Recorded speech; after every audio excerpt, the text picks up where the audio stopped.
Good morning and good evening everyone. Welcome back. మనం Terraform గురించి చూస్తున్నాం కదా. లాస్ట్ ఫ్యూ డేస్ లో మాడ్యూల్ డెవలప్మెంట్ గురించి నేర్చుకున్నాం. మీకు కొంచెం ట్రిక్కీగా అనిపించినా కష్టంగా అనిపించినా పర్లేదు, ఎందుకంటే ఐ నో స్ట్రాంగ్లీ నేను చాలా కోర్సెస్ రిఫర్ చేశాను టెరాఫార్మ్ ఎలా చెప్తున్నారా అని. అవి చాలా అంటే చాలా వీక్ గా ఉన్నాయి. ఒకే single EC2 and security group example తో మొత్తం టెరాఫార్మ్ అంతా ఒక 10 అవర్స్ 11 అవర్స్ అట్లా కవర్ చేస్తారు. సో ఎక్కడ కూడా టెరాఫార్మ్ ని ప్రొడక్షన్ లెవెల్లో ఎలా వాడాలి అనేది ఎక్కడా లేదు. సో అందుకని నేను ఇది ఇంత స్ట్రాంగ్ గా ప్రిపేర్ చేశాను. Okay, so famous ఓడేమి Terraform course లో కూడా మీకు ఇలాంటివి ఏమి ఉండవు అక్కడ. సో జస్ట్ పైన వేరియబుల్స్ అంటే ఏంటి, అవుట్పుట్స్ అంటే ఏంటి, డేటా సోర్స్ అంటే ఏంటి, మాడ్యూల్ డెవలప్మెంట్, ఒక చిన్న EC2 మనం చేసాం కదా. సో అక్కడితో అయిపోతుంది అన్నమాట. ఇంకా వాటిని నేమింగ్ కన్వెన్షన్స్ ప్రాపర్ గా ఎలా వాడాలి, ప్రొడక్షన్ లెవెల్లో ఎలా చేయాలి అనేది ఎక్కడ ఎవరు చెప్పినట్లు నాకు అనిపించలేదు. ఓకే, బట్ అందుకే నేను కొంచెం స్ట్రాంగ్ గా ప్రిపేర్ చేస్తాను. ఇది ఇంటర్వ్యూస్ లో కానీ as well as only interviews కాదు, నా టార్గెట్ ఎప్పుడు కూడా ప్రాజెక్ట్స్ లో మీరు రియల్ డెవలప్స్ నీలా కానీ ఈవెన్ అంతకంటే ఎక్కువగానే స్ట్రైట్ ఫార్వర్డ్ వర్క్ చేసేయాలి అనే ఉద్దేశంతోనే ఈ కోర్స్ మొత్తం నేను డిజైన్ చేశాను. ఓకే, కొంచెం కష్టంగా అనిపించినా పర్లేదు, మల్టిపుల్ టైమ్స్ మళ్ళీ మళ్ళీ ప్రాక్టీస్ చేయండి. ఓకే, అలా చేస్తేనే మీరు ప్రాజెక్ట్ లోకి వెళ్ళాక మీకు ఎలాంటి ప్రెషర్ ఉండదు. Okay, yeah.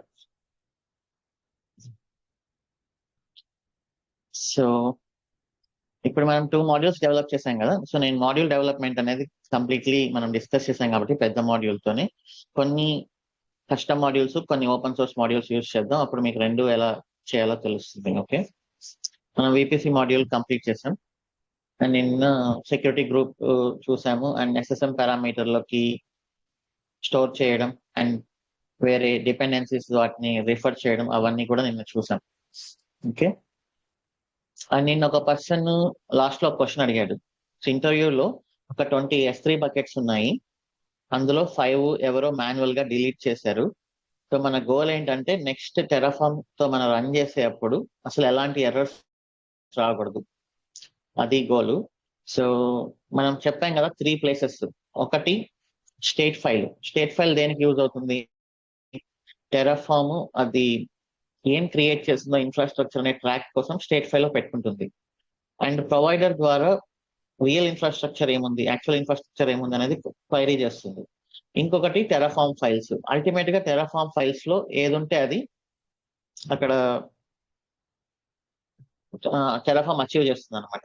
ఇప్పుడు 5 బకెట్స్ మాన్యువల్ గా డిలీట్ చేసినప్పుడు మళ్ళీ మీరు యాక్చువల్ గా టెరాఫార్మ్ కమాండ్ రన్ చేస్తే ఏమవుతుంది, అది మళ్ళీ 5 బకెట్స్ క్రియేట్ చేయడానికి ట్రై చేస్తుంది.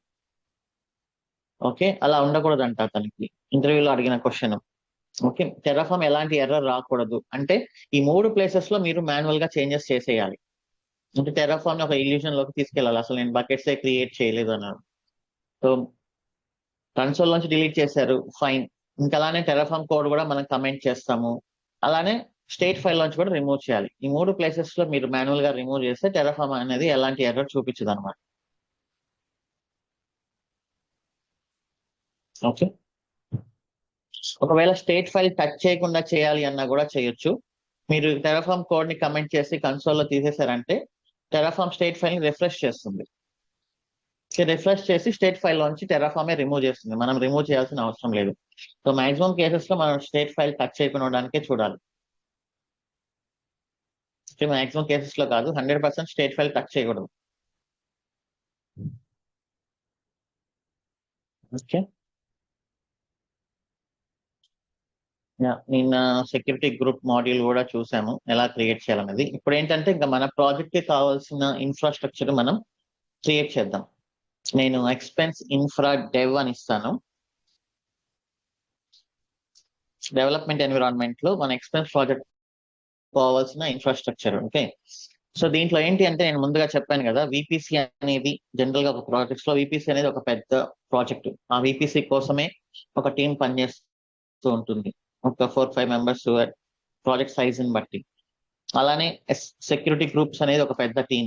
ఇలా ప్రతి ఒక్కొక్క సర్వీస్ కి పెద్ద ప్రాజెక్టులు అయితే ఓకే. లైక్ బ్యాంకింగ్ ప్రాజెక్ట్స్ ఇట్లాంటివి అయినప్పుడు ఒక్కొక్క సర్వీస్ పైన ఒక్కొక్క టీం పనిచేస్తూ ఉంటుంది అనమాట. సో వాళ్ళు సపరేట్ టెరాఫామ్ రెపాజిటరీస్ మెయింటైన్ చేసుకుంటూ ఉంటారు. ఇప్పుడు నేను సెక్యూరిటీ గ్రూప్ టీమ్ లో నేను పనిచేస్తూ ఉంటే VPC టీమ్ లో ఏం జరుగుతుందో నాకు తెలియదు. నాకు కావాల్సిందంతా ఏంటి, VPC IDs, public subnet IDs అవన్నీ నాకు కావాలి. Okay, VPC ID, subnet ID ఇవి నాకు కావాలి. అవి వాళ్ళు ఎక్కడ చేస్తున్నారు, ఏ నేమ్ తో స్టోర్ చేస్తున్నారు అనేది వాళ్ళ డాక్యుమెంటేషన్ లో మెన్షన్ చేస్తారు. నేను SG టీమ్ లో పనిచేస్తున్నా కాబట్టి నేను వాటిని రిఫర్ చేసుకొని refer VPC params and update SG IDs in store. నేను నా డాక్యుమెంటేషన్ లో కూడా నేను ఏమేమి సెక్యూరిటీ గ్రూప్ ఐడీస్ ఎక్స్పోర్ట్ చేస్తున్నాను అనేది నేను కూడా మెన్షన్ చేయాలన్నమాట. అలా సపరేట్ రెపాజిటరీస్ అనేవి క్రియేట్ చేసుకుంటూ వెళ్ళడం ఇప్పుడు మనకు ఈ కొంచెం ప్రాజెక్ట్ కి కొంచెం టఫ్ అవుతుంది కాబట్టి నేను ఇక్కడ దీంట్లోనే నేను ఇలా క్రియేట్ చేస్తాను. 00 VPC అని ఇస్తున్నా. సో దాని మీనింగ్ ఏంటంటే ఫస్ట్ క్రియేట్ చేయాల్సిన రిసోర్స్ ప్రాజెక్ట్స్ లో ఎక్కడైనా కూడా VPC నెంబరింగ్ ఇస్తున్నాను అంతే. ఓకే, ఇది మన పర్పస్ కోసం ఫస్ట్ VPC క్రియేట్ చేయాలి, దాని తర్వాత సెక్యూరిటీ గ్రూప్స్ క్రియేట్ చేయాలి. Because security groups are dependent on VPC అని నేను ఇది మన ఓన్ స్టైల్ అనమాట నెంబరింగ్ ఇచ్చుకోవడం. ఎందుకంటే ఎవరైనా చూడగానే తెలుస్తుంది ఫస్ట్ ఏ రిసోర్స్ క్రియేట్ చేయాలి, నెక్స్ట్ ఏ రిసోర్స్ క్రియేట్ చేయాలి అనేది. Okay, so expense infra dev VPC, ఇంకా ఈ VPC మాడ్యూల్ టెస్ట్ లో మీరు ఏదైతే పెట్టారో అదే.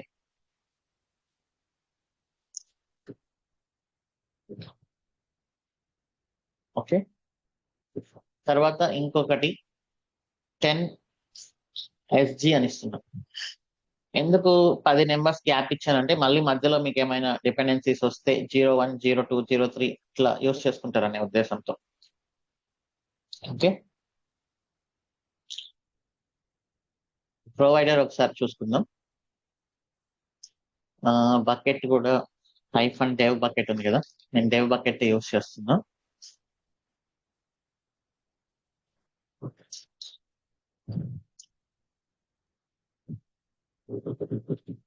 Expense dev VPC అనిస్తుంది. ఓకే, ఒకసారి వేరియబుల్స్ అన్ని చెక్ చేయండి. Expense dev VPC cider common tax purpose. Okay, yeah ఇదంతా ఫైన్.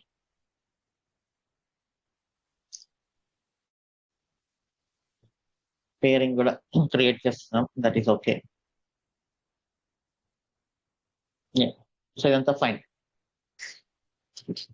ఇప్పుడు మనం ఎక్స్పెన్స్ కోసం ఇప్పటి వరకు నేర్చుకున్న టెరాఫామ్ కాన్సెప్ట్స్ అన్ని యూజ్ చేసి ఎక్స్పెన్స్ ఇన్ఫ్రాస్ట్రక్చర్ ని ప్రాపర్ గా మొత్తం క్రియేట్ చేయాలి. ఇది మీకు ఏంటంటే కొన్ని ఇంటర్వ్యూ అసైన్మెంట్స్ లో ఇస్తారు. సింపుల్ గా వాళ్ళు ఏం చెప్తారంటే ఒక ఎనీ థియేటర్ ఆర్కిటెక్చర్ అప్లికేషన్ తీసుకొని మీరు క్యూబర్నెటిస్ లో డిప్లాయ్ చేయాలి, ఇన్ఫ్రాస్ట్రక్చర్ అంతా టెరాఫామ్ తో క్రియేట్ చేయాలి, పైప్ లైన్స్ CI/CD మెన్షన్ చేయాలి అని సింపుల్ గా ఇస్తారు వాళ్ళు ఒక స్టేట్మెంట్ లో. బట్ ఇప్పుడు మనం నేర్చుకునేవన్నీ మనం ఒకదాని తర్వాత ఒకటి నీట్ గా చేసుకుంటూ వెళ్ళాలి.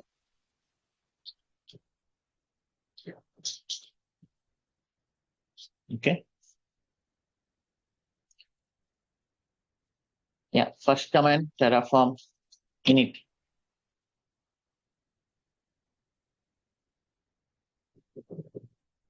గిట్ తోనే రిఫర్ చేస్తున్నాం.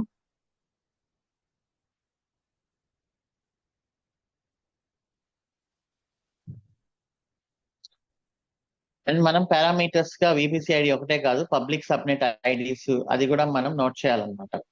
సో నోట్ చేయాలి అంటే మనకు మాడ్యూల్ కూడా ఎక్స్పోర్ట్ చేయాలి, రైట్? టెరాఫామ్ AWS VPC లో మాడ్యూల్ ఎక్స్పోర్ట్ చేస్తుందా? యా, మాడ్యూల్ ఎక్స్పోర్ట్ చేస్తుంది. ఎక్స్పోర్ట్ చేస్తేనే మనం రిఫర్ చేయగలం. ఒకసారి ప్రింట్ చేసి చూద్దాం ఎలా వస్తుందో.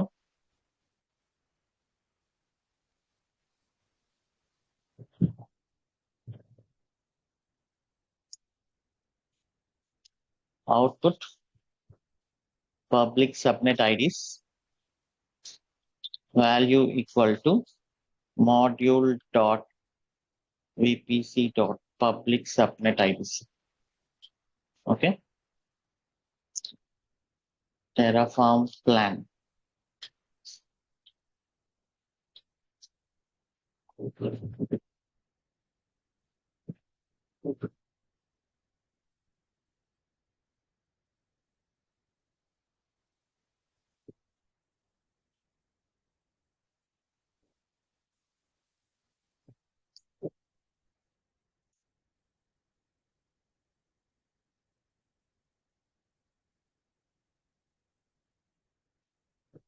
Okay. Terraform apply auto approve.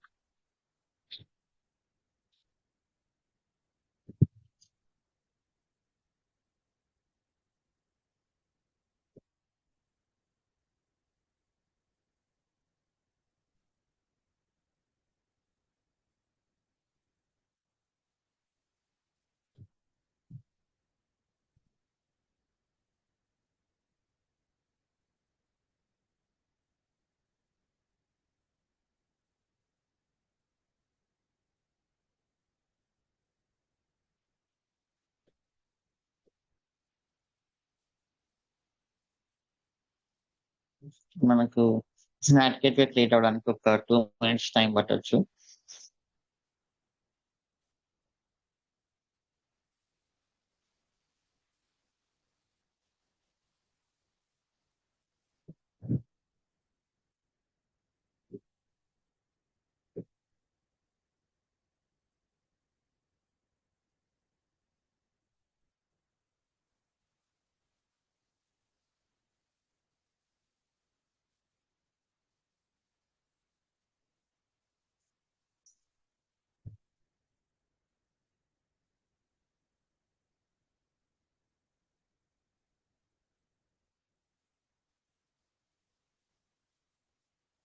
Okay.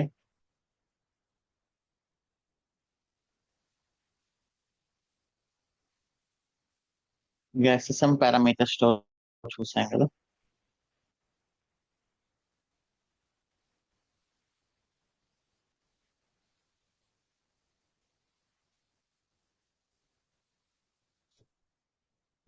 VPC ID store అయింది, మనం ఇచ్చాం కాబట్టి ఆల్రెడీ. మన పబ్లిక్ సబ్నెట్ ఐడీస్ యొక్క డేటా టైప్ ఏంటి?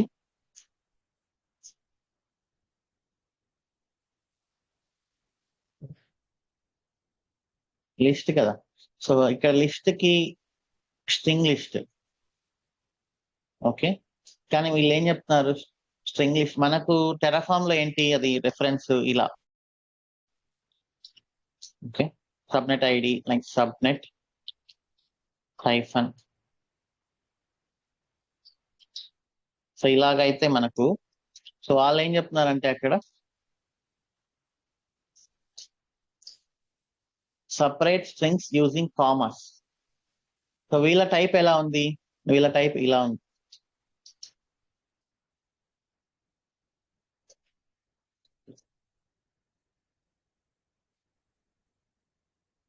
ఇది టెరాఫామ్, ఇది AWS ఫాలో అయ్యే స్టైల్. ఓకే, సో మనం దీని నుంచి దీనికి కన్వర్ట్ చేయాలి, దీని నుంచి దీనికి కన్వర్ట్ చేయాలి. ఓకే, సో చూద్దాం. మనకి ఇక్కడ మనకి ఇలా వచ్చింది, ఇది టెరాఫామ్ స్టైల్. AWS ఫాలో అయ్యే స్టైల్ ఇది. ఓకే, సో ఇప్పుడు మనం Terraform list to SSM parameter store string list.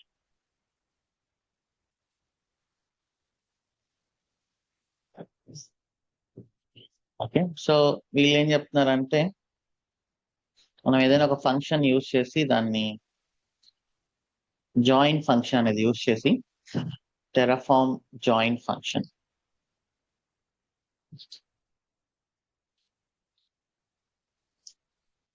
ఈ జాయిన్ ఫంక్షన్ ఏం చేస్తుంది, produces a string by concatenating all the elements of the specified list of strings with the separator. So ఇది ఒకసారి చదవండి. ఇది లిస్ట్ నుంచి స్ట్రింగ్ గా మారుస్తుంది. మీరు ఇలాగాని ఇచ్చారనుకోండి, సపరేటర్ ఇది ఇచ్చారనుకోండి, సో అప్పుడైతే ఏమవుతుంది, ఇలా అవుతుంది. మీరు ఒక లిస్ట్ ఆఫ్ స్ట్రింగ్ ఇచ్చి సపరేటర్ గాని ఇస్తే అది ఇలా మారుస్తుంది. ఇప్పుడు నాకు సపరేటర్ ఏముండాలి ఎస్ఎస్ఎం పారామీటర్ స్టోర్ లో స్ట్రింగ్ లిస్ట్ కి?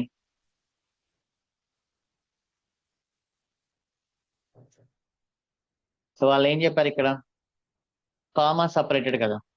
సో నేను ఇప్పుడు జాయిన్ ఫంక్షన్ యూజ్ చేసి సపరేటర్ కామా ఇచ్చి మన లిస్ట్ ఆఫ్ సబ్నెట్ ఐడీస్ ఇక్కడ మెన్షన్ చేస్తే మనకి ఇలా వస్తుంది. సో స్టోర్ చేసే ముందు మనం ఇలా కన్వర్ట్ చేయాలన్నమాట. ఓకే, సో ఇప్పుడు పారామీటర్స్ డాట్ టిఎఫ్ లో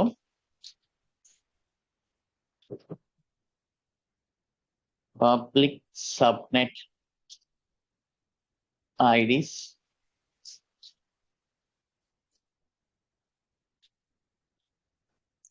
స్ట్రింగ్ లిస్ట్ ఇది. ఓకే, వాల్యూ వచ్చేసి జాయిన్ ఫంక్షన్ ఇచ్చి సపరేటర్ వచ్చేసి కామా కామా మనకు module dot VPC dot public subnet IDs. So ఇలా ఇచ్చామంటే ఈ లిస్ట్ అనేది స్ట్రింగ్ లిస్ట్ గా మారుతుంది. ఓకే, సో అలానే మనము ప్రైవేట్ సబ్నెట్ ఐడీస్ కూడా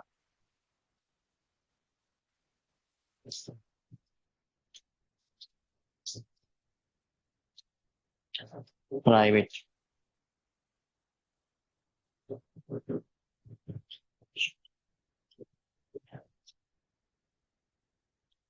డేటాబేస్ సబ్నెట్ ఐడీస్ కూడా.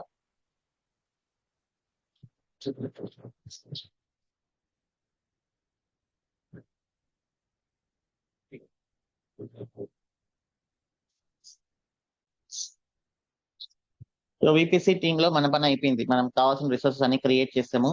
అవసరమైన పారామీటర్స్ అన్ని మనం ఎస్ఎస్ఎం పారామీటర్ స్టోర్ లోకి అప్లోడ్ చేసాం. ఇంకా ఫ్యూచర్ లో ఇంకేమైనా పారామీటర్స్ కావాలంటే మళ్ళీ అప్పుడు చూసుకుందాం, అప్పుడు అప్లోడ్ చేయడానికి.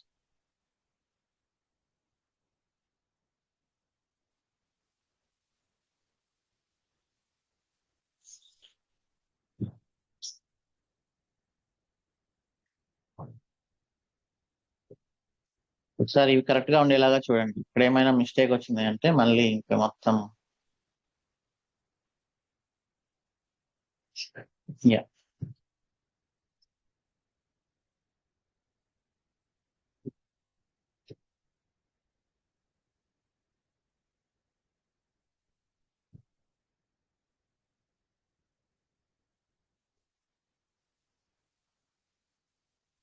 డేటాబేస్ సబ్నెట్ ఐడీస్ మనం అనుకున్నట్లే కామా సపరేటెడ్ గా వచ్చాయి. Okay,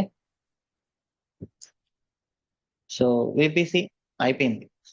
next security group. మీరు దీన్ని ఎలా చూడాలంటే ఇదొక రెపో లాగా చూడండి. ఓకేనా, సో దేని ప్రొవైడర్ దానికే ఉంటుంది, దేని టెరాఫామ్ ఫైల్స్ దానికే ఉంటాయి. టెరాఫామ్ ఈ ఫోల్డర్ లోంచి వెళ్ళి విపిసి లోకి వెళ్ళి మళ్ళీ అక్కడ నుంచి తెచ్చుకోలేదు పారామీటర్, ఎందుకంటే ఇది సపరేట్ రెపోజిటరీ, ఇది సపరేట్ రెపోజిటరీ. ఈ ఫోల్డర్ వరకే యాక్సెస్ ఉంటుంది టెరాఫామ్ వేరియబుల్స్ కైనా వేరే దేనికైనా కూడా. ఫోల్డర్ చేంజ్ అయితే ఇది సపరేట్ ప్రాజెక్ట్, రెపోజిటరీ. సో దానికి సంబంధం ఉండదు అన్నమాట. సో ఇప్పుడు సెక్యూరిటీ గ్రూప్, ఇప్పటి వరకు మనం అన్నిటికీ ఒకే సెక్యూరిటీ గ్రూప్ వాడాం, అలో ఆల్ అని. సో ఇక్కడ నుంచి దేనికి అదే వాడతాం. సో MySQL కి ఒక సెక్యూరిటీ గ్రూప్, ఏదైతే అలౌ చేయాలో మనం వాటిని అలౌ చేస్తాం. ఓకే, బ్యాక్ ఎండ్ కి ఒక సెక్యూరిటీ గ్రూప్, ఫ్రంట్ ఎండ్ కి ఒక సెక్యూరిటీ గ్రూప్, లోడ్ బ్యాలెన్సర్, ప్రతి చోట సెక్యూరిటీ గ్రూప్ మొత్తం చాలా స్ట్రిక్ట్ గా వాడతాం మనం. Okay, expense dev provider -dev ఇస్తున్నాం.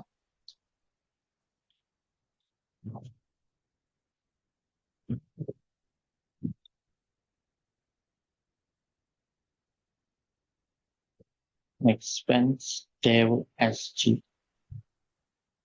ఓకే, పిపిసి ఐడి తెచ్చుకుంటుంది. సో ఇప్పుడు అట్లీస్ట్ మనము ఒక 3 సెక్యూరిటీ గ్రూప్స్ క్రియేట్ చేయాలి కదా. MySQL కి ఒకటి, బ్యాక్ ఎండ్ కి ఒకటి, ఫ్రంట్ ఎండ్ కి ఒకటి, అట్లీస్ట్ ఇప్పుడు. తర్వాత ఇంకా ఎక్కువ వస్తాయి.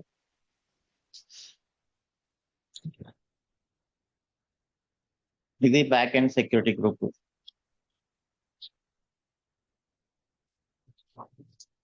ఇది ఫ్రంట్ ఎండ్.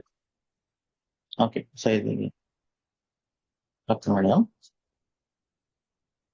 మళ్ళీ చేద్దాం.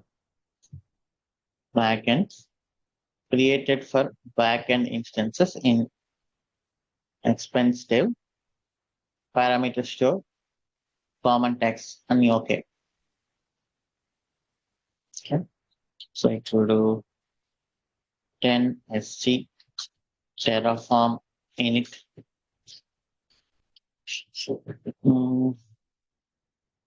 మనం యాక్చువల్లీ ఈ టెరాఫామ్ AWS సెక్యూరిటీ గ్రూప్ ని కూడా మనం గిట్ లోంచి రిఫర్ చేద్దాం.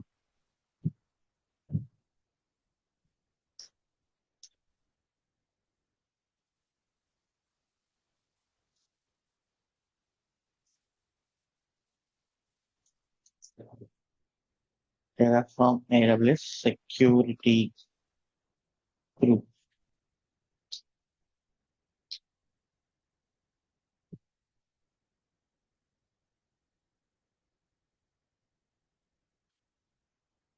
Terraform init reconfigure.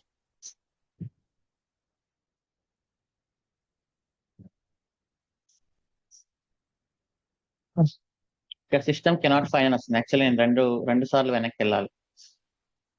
ఒకటి ఈ ఫోల్డర్ లోంచి బయటికి వచ్చి ఇక్కడికి వచ్చినప్పుడు అండ్ ఇంకొకసారి బయటకు వచ్చాను.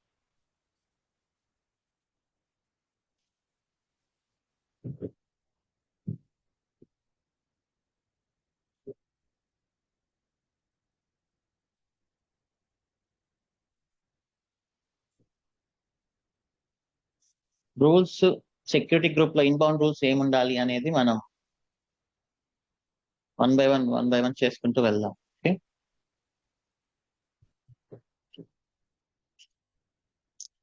టెరాఫార్మ్ ప్లాన్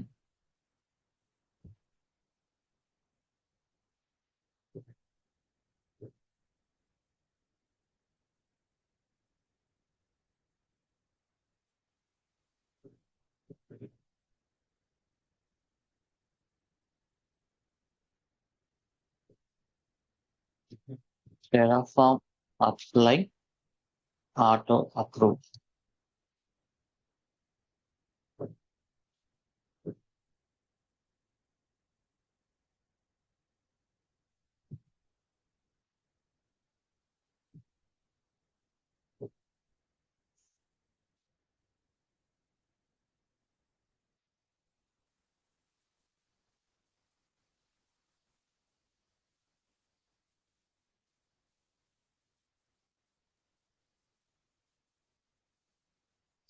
ఓకే, సో ఇప్పుడు నేను ఇంకొకటి యాడ్ చేస్తాను ఫ్రంట్ ఎండ్.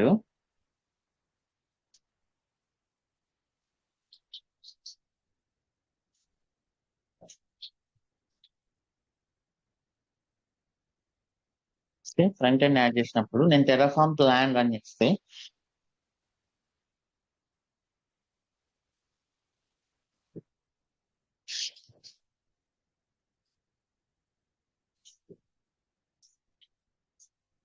అది ఎర్రర్ చూపిస్తుంది. మీరు కొత్త మాడ్యూల్ యాడ్ చేసినప్పుడల్లా ఏంటి అంటే మళ్ళీ ఇంకొకసారి ఇనిట్ చేయాలన్నమాట. ఓకే, ఎందుకంటే మళ్ళీ వెళ్ళి ఆ మాడ్యూల్ కోడ్ తెచ్చుకోవాలి కాబట్టి. ఈవెన్ సేమ్ మాడ్యూల్ అయినా దానికి తెలియదు కదా మీరు సేమ్ మాడ్యూల్ యూస్ చేశారా వేరే మాడ్యూల్ యూస్ చేశారా అనేది. సో మాడ్యూల్ డెఫినేషన్ కొత్తగా యాడ్ అయిన ప్రతిసారి ఇంకొకసారి టెరాఫార్మ్ ఇనిట్ చేయాల్సి వస్తుంది. అప్పుడు మళ్ళీ వెళ్ళి ఆ మాడ్యూల్ సంబంధించిన కోడ్ ని తెచ్చుకుంటున్నారు. Okay,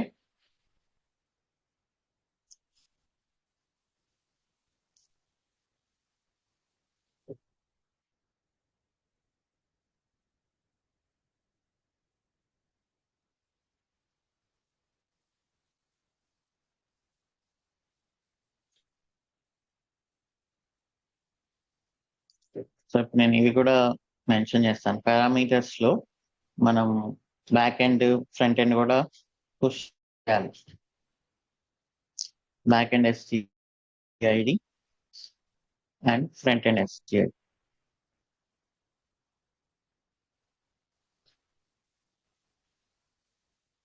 Okay.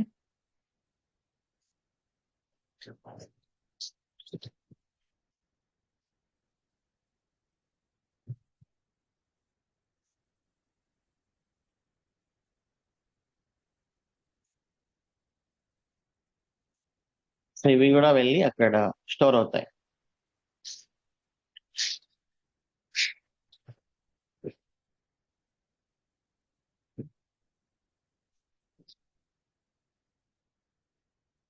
ఓ మిస్టేక్ ఉందా? Okay okay.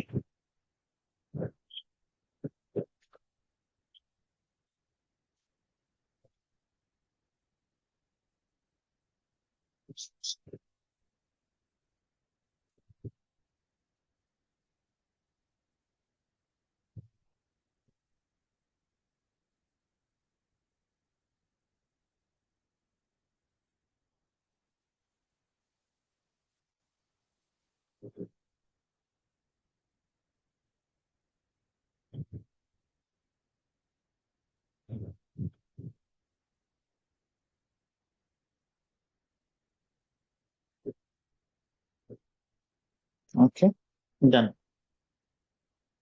మళ్ళీ చేంజెస్ కావాలంటే మళ్ళీ బ్యాక్ వచ్చేస్తాం, కొత్త సెక్యూరిటీ గ్రూప్స్ మనకు కావాలి అంటే. ఓకే. సో ఇప్పుడు private subnet and database subnet వీటిలో ఉండే EC2 ఇన్స్టెన్సెస్ కి మనం నా ల్యాప్టాప్ లోంచి నేను కనెక్ట్ అవ్వగలనా లేదా?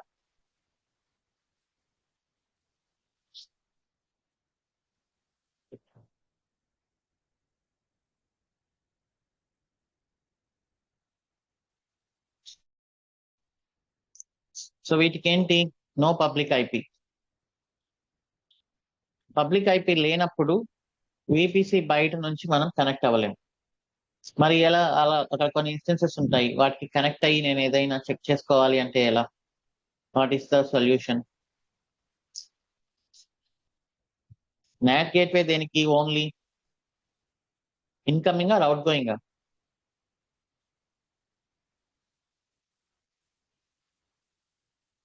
ఓన్లీ అవుట్ గోయింగ్ ట్రాఫిక్ కోసం ఇది, నాట్ ఫర్ ఇన్కమింగ్. మనం కావాల్సింది ఇన్కమింగ్. సో దీనికి ఒక సొల్యూషన్ ఉంది, that is called bastion host అంటాం. Bastion host or jump host అంటారు. అంటే ఏం లేదు, public subnet 1 EC2 in public subnet, దీనికి మనం కనెక్ట్ అవ్వగలమా లేదా?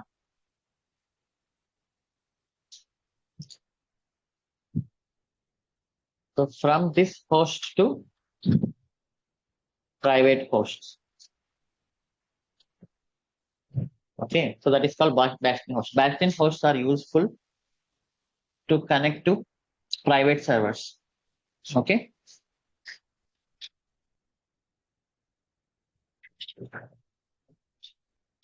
సో అలా యూజ్ అవుతుంది మనకి.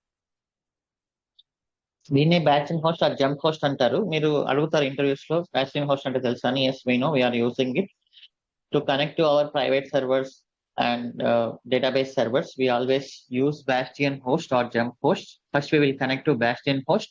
ఈ bastion host కనెక్ట్ అయిన తర్వాత మళ్ళీ అక్కడ SSH, private IP, EC2 user @private IP,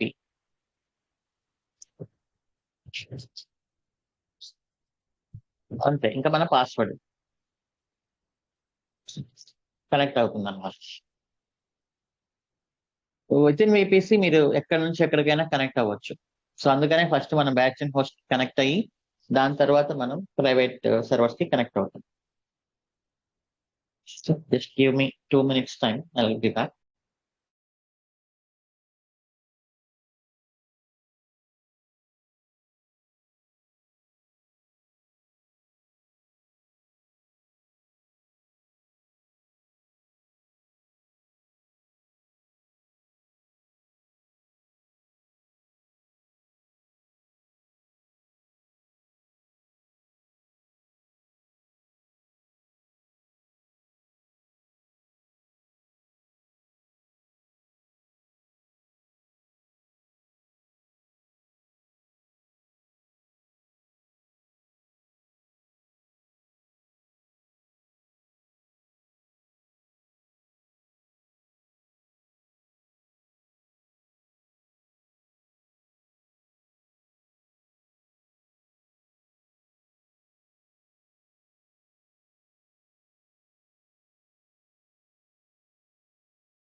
and back sorry.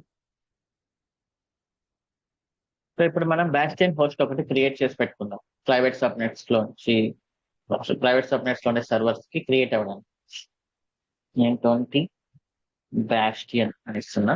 ఇదేం లేదు, జస్ట్ ఒక EC2 ఇన్స్టెన్స్ మాత్రమే. సో EC2 ఇన్స్టెన్స్ తీసుకుందాం. దీనికంటూ నేను సపరేట్ గా మాడ్యూల్ యూస్ చేయాల్సిన అవసరం లేదు. చిన్న చిన్న వాటికి ఎప్పుడు మన మాడ్యూల్స్ అవసరం లేదు. I can use our EC2 and data source.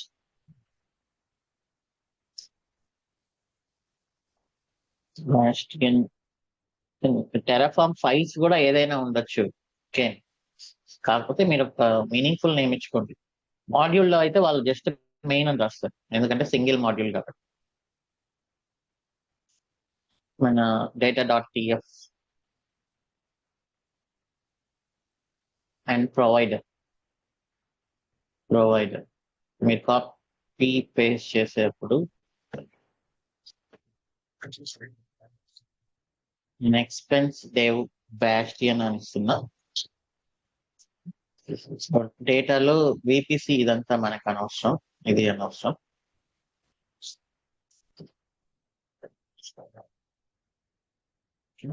Bastion అని ఇస్తున్నాం. నేను join DevOps AMI and security group వచ్చేసి బ్యాస్టియన్ కి సెపరేట్ సెక్యూరిటీ గ్రూప్ ఉండాలా, అవసరం లేదు.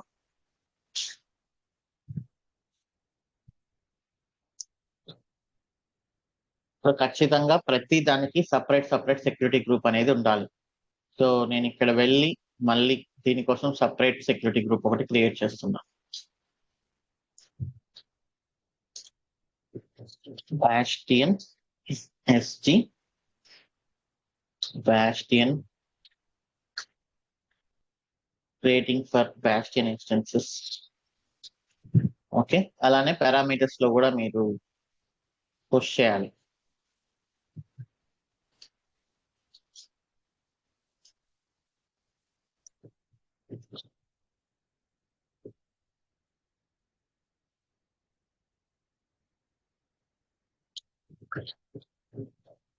ఓకే, టెరాఫామ్ ఇనిట్ కొత్తగా ఒక మాడ్యూల్ యాడ్ చేసే కాబట్టి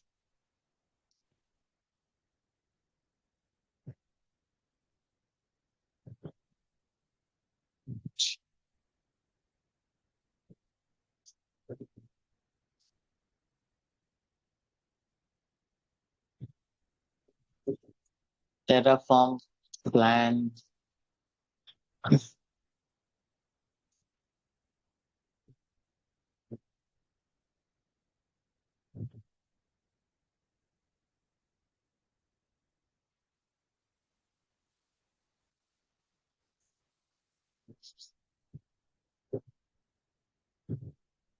టెరాఫామ్ అప్లై. ఓకే, సో ఇప్పుడు నేను ఇక్కడ డేటా సోర్స్ లో I should get this Bastion SG ID.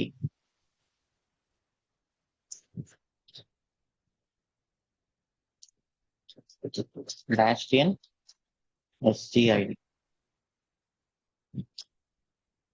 Bastion host create చేసేటప్పుడు ఆ Bastion SG ID తెచ్చుకొని, ఓకే, సో ఇక్కడ I need to give that data dot AWS SSM parameter store dot Bastion SGID dot value.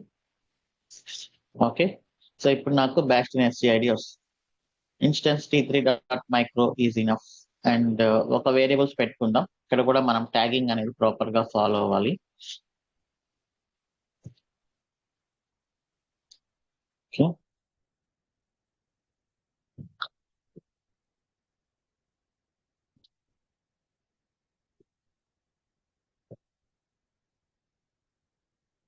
So ఇక్కడ much of var dot common stacks comma name equal to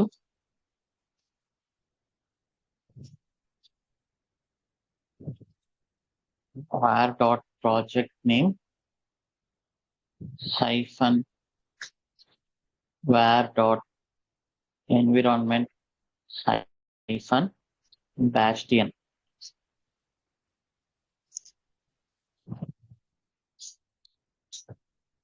okay, మీరు కావాలంటే ఇవన్నీ variables లో పెట్టుకోండి, locals లో పెట్టుకోండి, no problem, పెట్టుకుంటే మంచిదే. Expense true. Okay, fine, that's all. AMI ID, security group, instance type, ఇంకొకటి లేదు. ఇప్పుడు ఇది ఏ VPC లో క్రియేట్ అవుతుంది? ఇది ఏ సబ్నెట్ లో క్రియేట్ అవుతుంది? ఏ VPC లో క్రియేట్ అవుతుంది? ఫస్ట్ నేను ఏది ఇవ్వకపోతే డిఫాల్ట్ VPC లో క్రియేట్ అవుతుంది, రైట్? బట్ అలా కాదు కదా మనకు కావాల్సింది. ఎక్స్పెన్స్ VPC లో పబ్లిక్ సబ్నెట్ లో క్రియేట్ అవ్వాలి. సో ఇక్కడ మీరు AWS ఇన్స్టెన్స్ చూస్తే ఇక్కడ మనకు ఆప్షన్ ఉంటుంది సబ్నెట్ అని.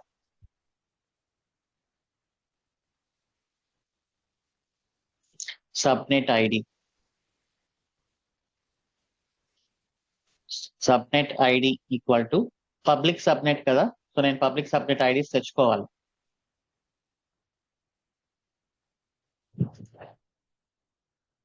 పబ్లిక్ సబ్నెట్ ఐడీస్ తెచ్చుకొని దాంట్లో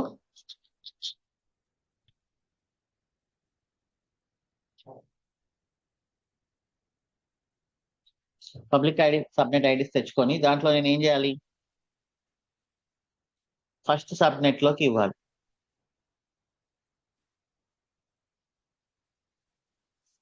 రైట్?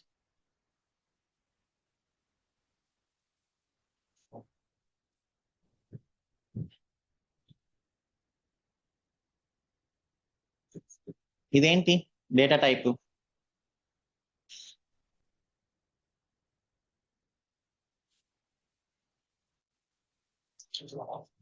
ఇది AWS లో స్ట్రింగ్ లిస్ట్, బట్ టెరాఫార్మ్ ఏంటది?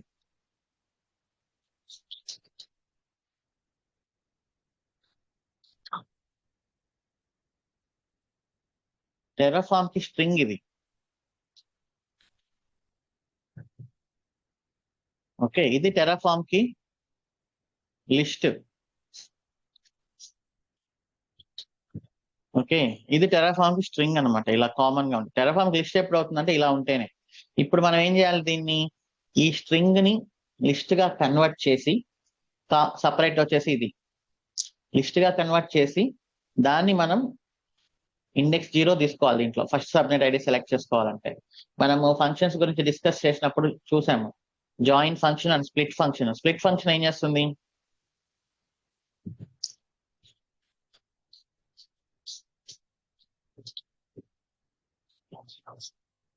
స్ప్లిట్ ఫంక్షన్ ఏం చేస్తుంది? మీరు ఒక స్ట్రింగ్ ఇచ్చారంటే, ఒక సపరేటర్ ఇచ్చి స్ట్రింగ్ ఇచ్చారంటే దాన్ని మీరు లిస్ట్ గా కన్వర్ట్ చేస్తుంది. చూడండి, ఇలా ఇచ్చారంటే మీరు ఒక string, comma separated string and separator ఇచ్చారంటే దాన్ని అది లిస్ట్ గా కన్వర్ట్ చేస్తుంది. మనకు కావాల్సింది అదే కదా. సో ఇక్కడ మనకు వచ్చేది స్ట్రింగ్. నేను ఒక లోకల్స్ పెట్టుకుంటానులే, locals dot pf locals. Okay, public subnet ID equal to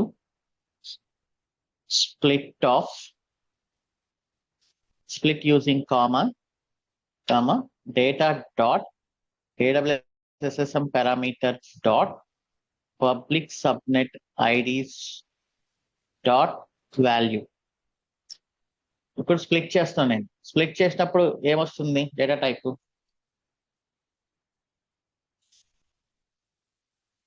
list వస్తుంది. ఇప్పుడు నేను లిస్ట్ ఆఫ్ ఇండెక్స్ 0 అంటే ఫస్ట్ సబ్నెట్ ఐడి వస్తుందా రాదా? సో ఇక్కడ మనకు ఫస్ట్ సబ్నెట్ ఐడి వస్తుంది. ఇప్పుడు నేను ఇక్కడ ఏం పెడతానంటే లోకల్ డాట్ సబ్నెట్ ఐడి అని మెన్షన్ చేస్తాను. Local dot public subnet ID. Okay, మీరు కావాలంటే ఇవి కూడా అన్ని లోకల్స్ లో పెట్టుకోండి. ఓకే, ఇవంతా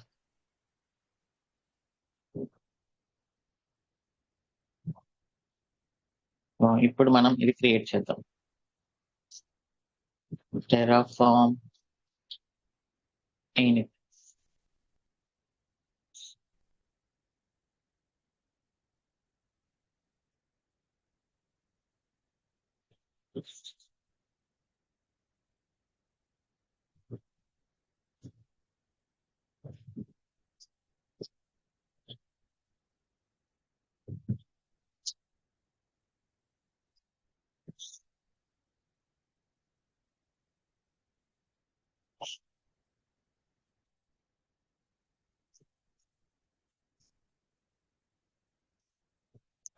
Terraform plan.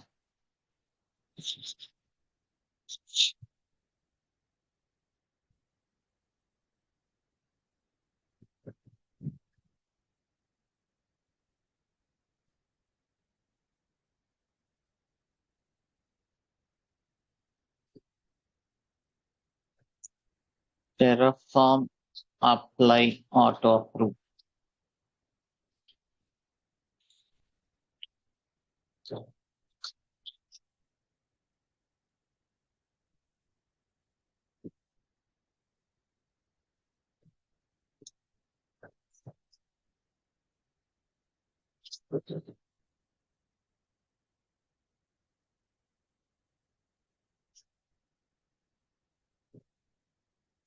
సో ఇక్కడ మనకు EC2 క్రియేట్.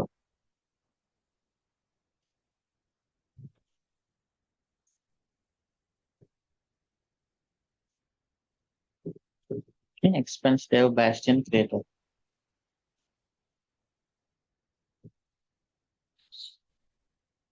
ఓకే, సో అది అయిపోయింది. మనం డ్రా చేద్దాం, మన ఇన్ఫ్రాస్ట్రక్చర్ అంతా డ్రా చేసుకుంటూ వెళ్దాం. AWS account,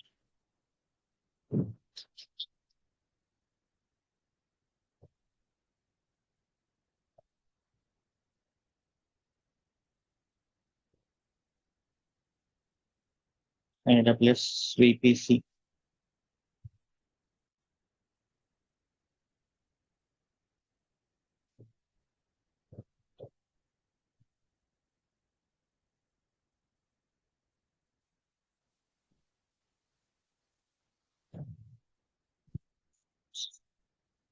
okay, AWS availability stone,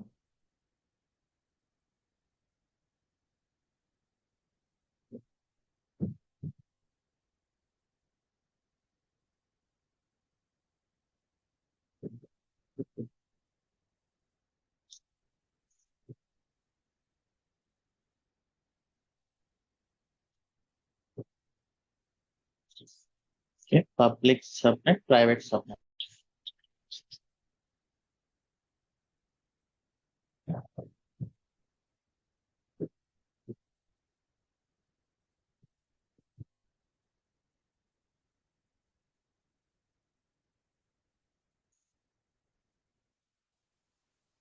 okay,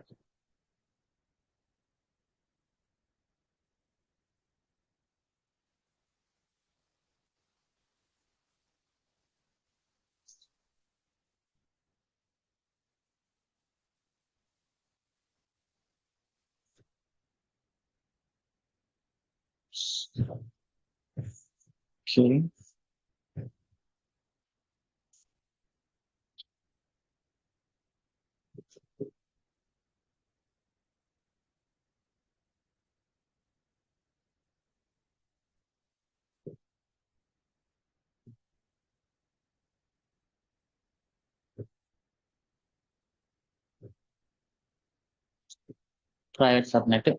మన జంప్ హోస్ట్ ఇక్కడ ఉంది.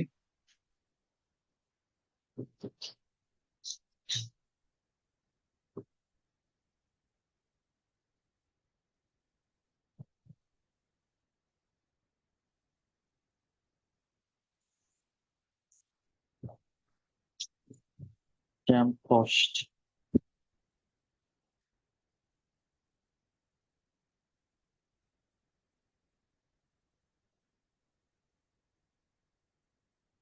దానికి ఒక సెక్యూరిటీ గ్రూప్ ఉంది. నేను జస్ట్ ఒక లాక్ సింబల్ వేస్తాను.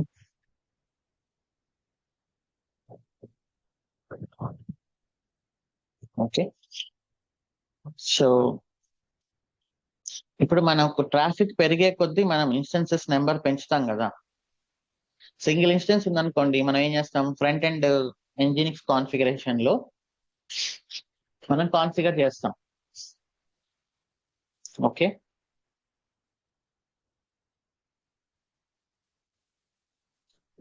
అదే మల్టిపుల్ ఉన్నప్పుడు ఏం చేయాలి మనం, మల్టిపుల్ ఇన్స్టెన్సెస్ ఉన్నప్పుడు ఏం చేయాలి?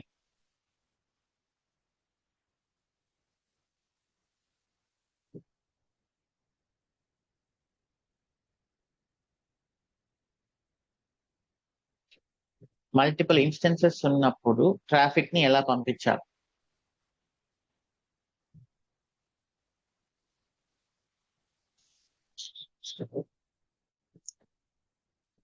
Load balancer.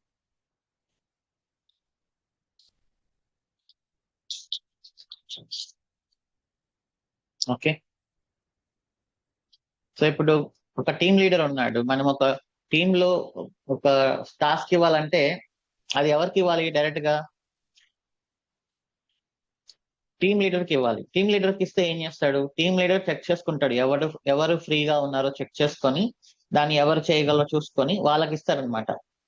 సో ఫస్ట్ మీరు ఇవ్వాల్సిన వర్క్ టీమ్ లీడర్ కి ఇవ్వాలి. మేనేజర్ టీమ్ లీడర్ చెప్తాడు, ఇదిగో ఇది వచ్చింది ఫ్రంట్ ఎండ్ లో, ఇది చేయండి అని. టీమ్ లీడర్ దాన్ని చూసి చెక్ చేసుకొని ఎవరు చేయగలరు అనేది, ఎవరు ఫ్రీగా ఉన్నారో చూసుకొని వాళ్ళకి ఇస్తాడు. సో ఇక్కడ కూడా ట్రాఫిక్ అనేది మల్టిపుల్ సర్వర్స్ ఉన్నప్పుడు మనం ఇచ్చేది లోడ్ బ్యాలెన్సర్ కి అనమాట.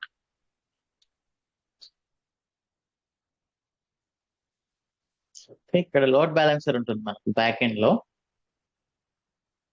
ఈ లోడ్ బ్యాలెన్సర్ నుంచి ట్రాఫిక్ అనేది బ్యాక్ ఎండ్ సర్వర్స్ కి వెళ్తుంది. అలానే ఫ్రంట్ ఎండ్ సర్వర్స్ కూడా ఒక లోడ్ బ్యాలెన్సర్ ఉంటుంది.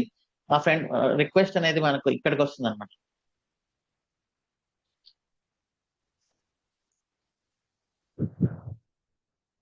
ఇది ఫ్రంట్ ఎండ్ లోడ్ బ్యాలెన్సర్. ఇక్కడ నుంచి ట్రాఫిక్ అనేది ఫ్రంట్ ఎండ్ ఇన్స్టెన్సెస్ కి వస్తుంది. ఫ్రంట్ ఎండ్ ఇన్స్టెన్సెస్ నుంచి ట్రాఫిక్ అనేది బ్యాక్ ఎండ్ లోడ్ బ్యాలెన్సర్ కి వెళ్తుంది. ఇక్కడ నుంచి బ్యాక్ ఎండ్ ఇన్స్టెన్సెస్ కి వస్తుంది అనమాట.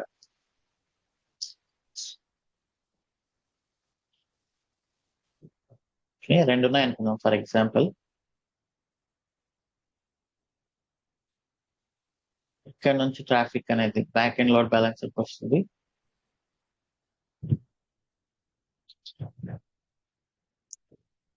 ఇలా లోడ్ బ్యాలెన్సెస్ రెండు ఉంటాయి, పబ్లిక్ ఆర్ ప్రైవేట్. ఇందులో ఏది పబ్లిక్, ఏది ప్రైవేట్?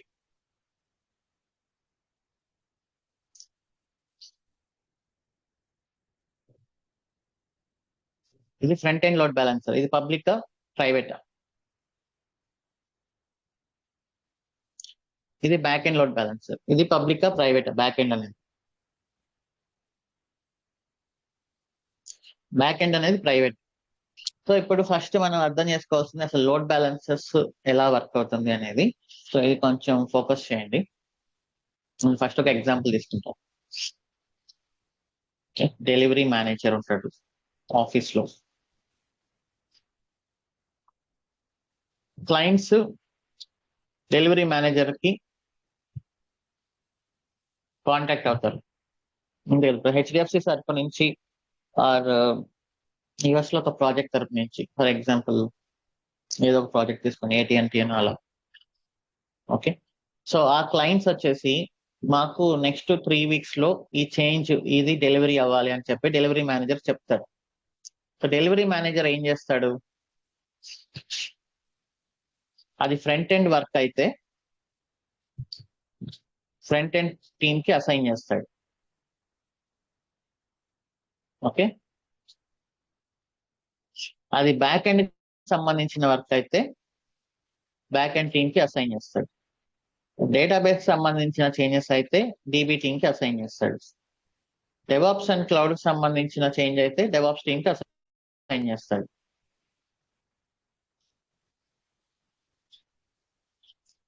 ఓకే, సో ఇది జనరల్ గా జరుగుతుండే ప్రొసీజర్. సో దీని తర్వాత ఏమవుతుంది, వర్క్ అనేది ఎక్కువ అయిపోతుంది. వర్క్ అనేది ఎక్కువ అయిపోతున్నప్పుడు ఏం జరుగుతుంది, ఈ టీం అనేది సరిపోదు. అప్పుడు ఏం చేయాలి అంటే జనరల్ గా మనం ఎలా క్యాలిక్యులేట్ చేయొచ్చు, ఒక ఎంప్లాయీకి యావరేజ్ గా 8 అవర్స్ కదా వర్కింగ్ అవర్స్. సో మనం ప్రతిరోజు 8 అవర్స్ పని చేయించకుండా ఒక 7 అవర్స్, ఒక 1 అవర్ అనేది ఫ్రీగా ఉండాలి యావరేజ్ గా. అంటే వర్క్ ఉన్న టైంలో ఒక 12 అవర్స్ పని చేయాలి, వర్క్ లేని టైంలో 3-4 అవర్స్ పని చేసుకుంటూ వెళ్ళిపోవాలి. సో యావరేజ్ గా 6 to 7 అవర్స్ వర్క్ అనేది మనం క్యాలిక్యులేట్ చేస్తాం. ఓకే, ఒకవేళ ప్రాజెక్ట్ లో ఉండే ప్రతి ఎంప్లాయీ కంటిన్యూస్ గా ప్రతిరోజు 10 అవర్స్ వర్క్ చేస్తున్నారంటే నెక్స్ట్ మనం ఏం చేయాలి, టీమ్ సైజ్ ని పెంచాలి. టీమ్ సైజ్ ని పెంచాలి అంటే we need to tell HR, recruit more members. Recruit more members తీసుకునేటప్పుడు మనం వాళ్ళకి ఏం చెప్పాలి, జేడీ ఇవ్వాలి. సో జాబ్ డిస్క్రిప్షన్ ఇది, రిక్రూట్ చేయండి ఫ్రంట్ ఎండ్ టీమ్ లోకి అని చెప్తాము, వాళ్ళు రిక్రూట్ చేస్తారు. ఒకవేళ మళ్ళీ వర్క్ అనేది కంటిన్యూస్ గా ఒక 6 months ప్రతిరోజు ఒక అందరికి 1 or 2 అవర్సే ఉంది, అప్పుడు ఏం చేస్తాం, మళ్ళీ ఫైర్ చేస్తాం. వర్క్ అనేది తగ్గిపోయింది, మెంబర్స్ అనే వాళ్ళు ఎక్కువ ఉన్నప్పుడు మళ్ళీ ఫైర్ చేయాల్సి వస్తుంది. ఓకే, అంటే వర్క్ సైజ్ ని బట్టి టీం మెంబర్స్ ని పెంచడం, టీం మెంబర్స్ ని తగ్గించడం, ఇవన్నీ జరుగుతూ ఉంటాయి కదా ప్రాజెక్ట్స్ లో. క్లయింట్స్ నుంచి మనకు రిక్వైర్మెంట్ రావడం, ఆ రిక్వైర్మెంట్ టీమ్స్ కి డిస్ట్రిబ్యూట్ చేయడం, ఇదంతా జరుగుతూ ఉంటుంది. ఓకే, సో ఇప్పుడు మనం దీన్ని మన టెక్నికల్ టర్మినాలజీలో కన్వర్ట్ చేద్దాం. ఇక్కడ లోడ్ బ్యాలెన్సర్ ఎవరు,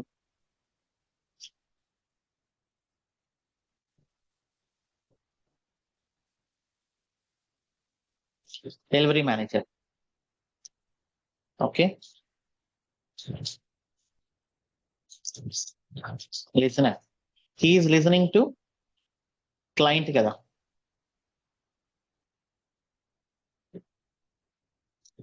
లిసనింగ్ టు క్లయింట్.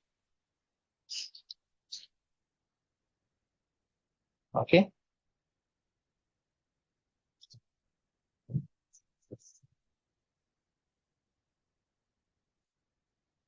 అలానే రూల్స్ ఉంటాయి. రూల్స్ ఏంటి, if front end giving to front end team, ఇది రూల్, అంతే కదా. సో ఇప్పుడు మన ప్రాజెక్ట్ వచ్చేసరికి మనం ఏం చెప్తాం, expense hyphen dev or expense hyphen front end dot DAWS81S dot online. మనకు రిక్వెస్ట్ అనేది ఇక్కడికి వస్తుంది. Okay, expense hyphen front end dot AWS dot online అన్నప్పుడు మనకు ఫ్రంట్ ఎండ్ సర్వర్స్ కి వెళ్తుంది. ఓకే, సరే ఈ రూల్స్ గురించి మళ్ళీ చూద్దాం, ప్రస్తుతానికి ఇది చూద్దాం. ఇక్కడ మన లోడ్ బ్యాలెన్సర్ పోర్ట్ నెంబర్, ఏ పోర్ట్ నెంబర్ ని లిజన్ చేస్తూ ఉండాలి, load balancer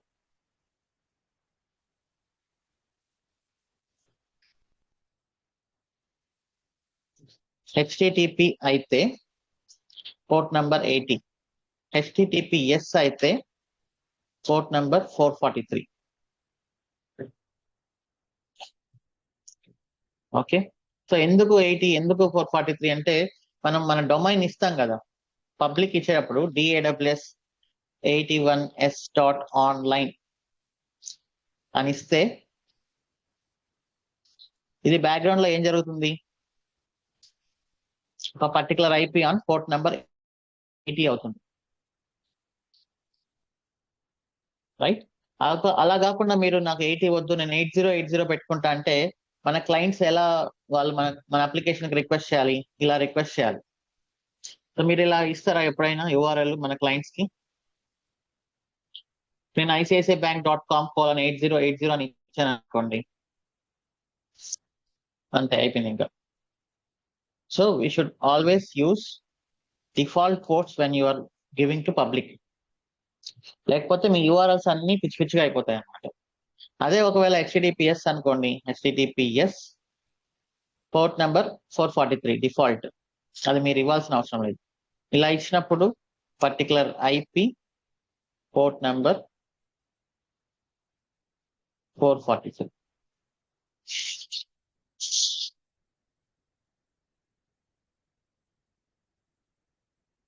okay,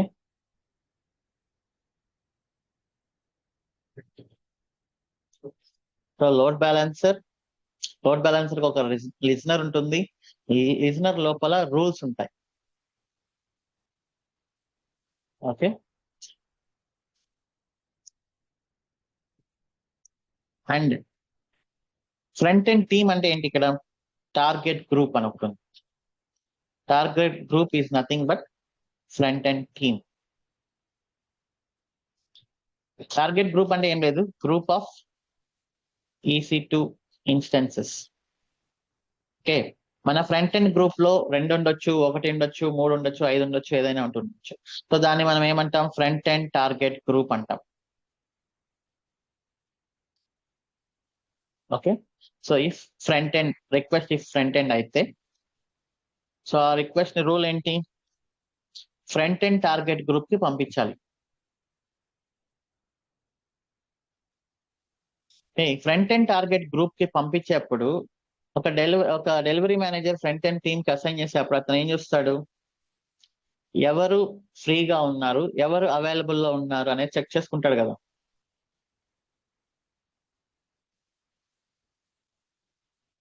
okay, so check చేసుకునడానికి ఏమవుతుంది? హెల్త్ చెక్ అంటారు ఇక్కడ.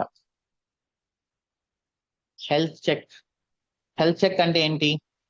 Which instances are in running condition. మనకు తెలియదు కదా, గ్రూప్ లో కొన్నిసార్లు కొన్ని ఇన్స్టెన్సెస్ క్రాష్ అయిపోయి ఉంటాయి. క్రాష్ అయిపోయిన ఇన్స్టెన్స్ మనం రిక్వెస్ట్ పంపిస్తే ఏమవుతుంది? ఫెయిల్ అవుతుంది. సో రిక్వెస్ట్ పంపించే ముందు మనం ఏం చేసుకుంటూ ఉండాలి? హెల్త్ చెక్ అనేది చేసుకుంటూ ఉండాలి. ఇన్స్టెన్సెస్ అన్ని అప్లో ఉన్నాయా లేదా అనేది. అప్లో ఉన్న ఇన్స్టెన్సెస్ కి మాత్రమే మనం ట్రాఫిక్ అనేది పంపిస్తాం అనమాట. అది హెల్త్ చెక్.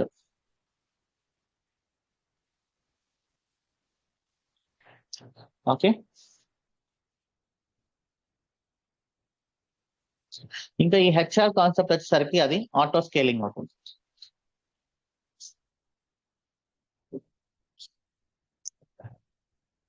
ఓకే, ఇక్కడ లాంచ్ టెంప్లేట్ అని ఒకటి ఉంది. లాంచ్ టెంప్లేట్ అంటే ఈక్వల్ టు JD అనమాట. ఓకే, ట్రాఫిక్ అనేది పెరిగినప్పుడు సర్వర్స్ ఆటోమేటిక్ గా ఇంక్రీజ్ అవ్వాలి కాబట్టి మనం ఏం చేస్తాం? ఆటో స్కేలింగ్ అనే దానికి ఒక టెంప్లెట్ ఇస్తాం. ట్రాఫిక్ పెరుగుతున్నప్పుడు ఈ కాన్ఫిగరేషన్స్ తో సర్వర్ ని క్రియేట్ చేయమని. అండ్ ఆటో స్కేలింగ్ పాలసీ అనేది ఒకటి ఉంటుంది. మన వర్కింగ్ లో పాలసీ ఏంటి? ఇప్పుడు ప్రతిరోజు వర్క్ అవర్స్ అనేది అవర్స్ ఉన్నప్పుడు అందరు ఎంప్లాయీస్ కి మనం ఏం చేయాలి? టీమ్ ని రిక్రూట్ చేయాలి. అదే ఇక్కడ ఆటో స్కేలింగ్ పాలసీ అంటే ఏంది? యావరేజ్ సిపి యూటిలైజేషన్ అనేది ఆల్ సర్వర్స్ కి మోర్ దాన్ 70% ఉందనుకోండి. సో అప్పుడు మనం ఏం చేయాలి? అన్ని సర్వర్స్ 70% బిజీగా ఉన్నాయి, సో కొంచెం ఇంక్రీజ్ చేద్దాం సర్వర్స్ ని. అది ఆ పాలసీలో పెడతాం అనమాట. ఇదంతా థియరిటికల్ గా ఇప్పుడు నేను ఎక్స్ప్లెయిన్ చేస్తున్నది. ఇది మీకు అర్థమవుతూ ఉంటుంది. ఓకే, మనం సింపుల్ ఎగ్జాంపుల్ తో చేస్తున్నాం కాబట్టి ఇప్పుడు మనం ప్రాక్టికల్ గా ఒకటి చేసి చూద్దాం. ఒక 5 minutes బ్రేక్ తీసుకుందాం. తర్వాత మనం ఇది ఇంప్లిమెంట్ చేద్దాం మాన్యువల్ గా.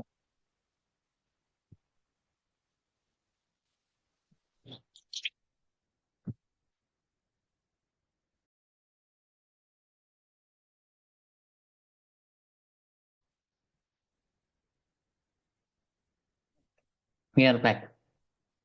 సో ఇప్పుడు ఈ లోడ్ బ్యాలెన్సెస్ ఎందుకు మనం డిస్కస్ చేస్తున్నాం అంటే, మనం ఎప్పుడు కూడా EC2 ఇన్స్టెన్సెస్ కి డైరెక్ట్ గా ట్రాఫిక్ అనేది రిసీవ్ చేసుకోము. అది ఈవెన్ ఒక్క ఇన్స్టెన్స్ ఉన్నా కూడా ఖచ్చితంగా లోడ్ బ్యాలెన్సర్ ద్వారానే తీసుకోవాలి. ఎందుకంటే ఫ్యూచర్ లో చెప్పలేం కదా, ట్రాఫిక్ పెరిగినప్పుడు మళ్ళీ 2-3 ఇన్స్టెన్సెస్ క్రియేట్ చేసి అప్పటికప్పుడు లోడ్ బ్యాలెన్సర్ క్రియేట్ చేసుకోవడం అనేది నాట్ రైట్ థింగ్. ఓకే, మీరు ఒక్క ఇన్స్టెన్స్ అయినా కూడా ఖచ్చితంగా లోడ్ బ్యాలెన్సర్ క్రియేట్ చేసుకొని దాంతో ఇచ్చుకోవాలి. ట్రాఫిక్ పెరిగినప్పుడు మనం ఆటో స్కేలింగ్ అనేది పెడతాము. ఆటోమేటిక్ గా ఇన్స్టెన్సెస్ క్రియేట్ అయ్యి మొత్తం వాటంతట అవే కాన్ఫిగర్ అయిపోతాయి. ఓకే, సో ఇప్పుడు మనం ఒక లోడ్ బ్యాలెన్సర్ చూద్దాం. ఫస్ట్ 2 ఇన్స్టెన్సెస్ క్రియేట్ చేస్తున్నా నేను.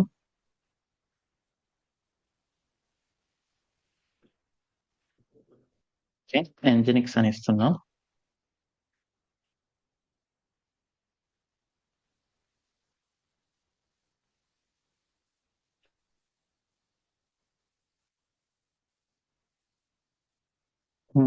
ఇది ఒక 2-3 minutes పడుతుంది ఇక.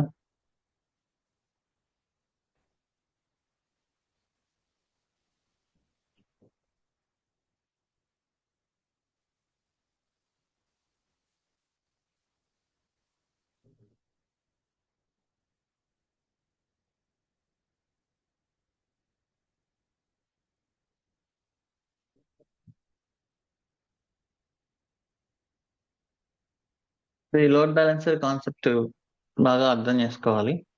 దీనిపైనే ఎన్నో క్వశ్చన్స్ అడుగుతారు.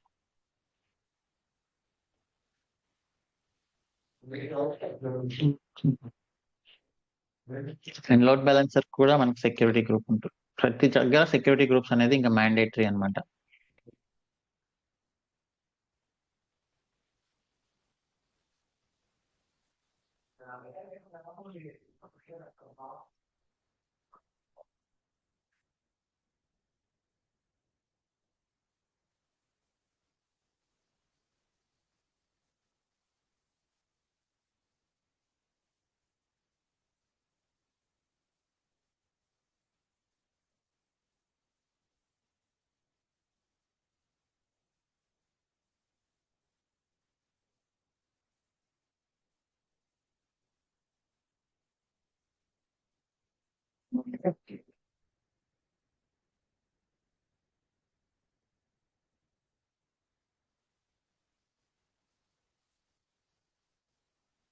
P3 మైక్రో ఇస్తున్నా.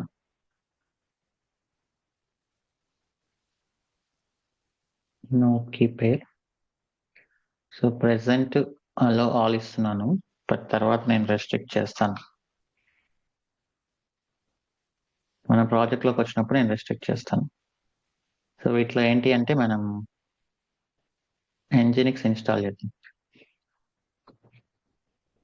యూజర్ డేటాలో పెట్టేస్తుంది.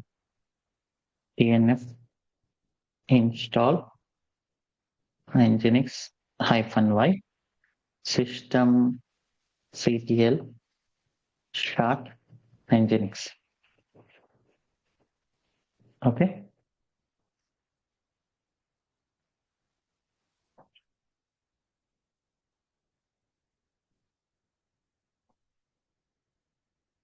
ఒకదాన్ని Nginx 1 అని ఇస్తాను, ఒకదాన్ని Nginx 2 అని ఇస్తాను.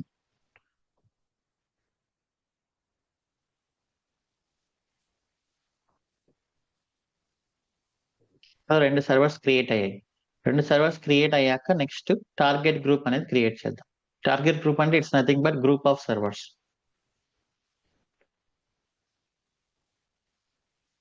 ప్రీవియస్ ఎప్పుడు ఉంది. టార్గెట్ గ్రూప్ కి మనీ ఏం పడదు, డోంట్ వరీ. నేను క్రియేట్ టార్గెట్ గ్రూప్, మీరు ఏదైనా నేమ్ ఇవ్వచ్చు. Nginx అనే ఇస్తున్నా.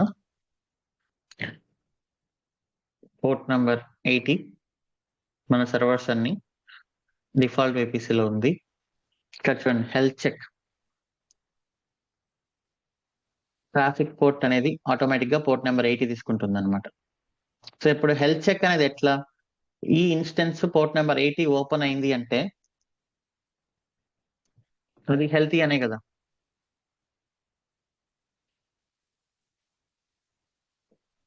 రైట్. సో మన దీనిపైన అంటే నేను ఇన్స్టెన్స్ యొక్క IP అడ్రస్ స్లాష్ అంటే ఏంటి, ఇట్స్ నథింగ్ బట్ సేమ్. ఇప్పుడు మన IP అడ్రస్ ఉంది 10.2.3.5 అనుకుందాం. Okay, HTTP. Nginx దాని రన్ అవుతుంటే మనకు డిఫాల్ట్ రెస్పాన్స్ వస్తుంది కదా, default Nginx page.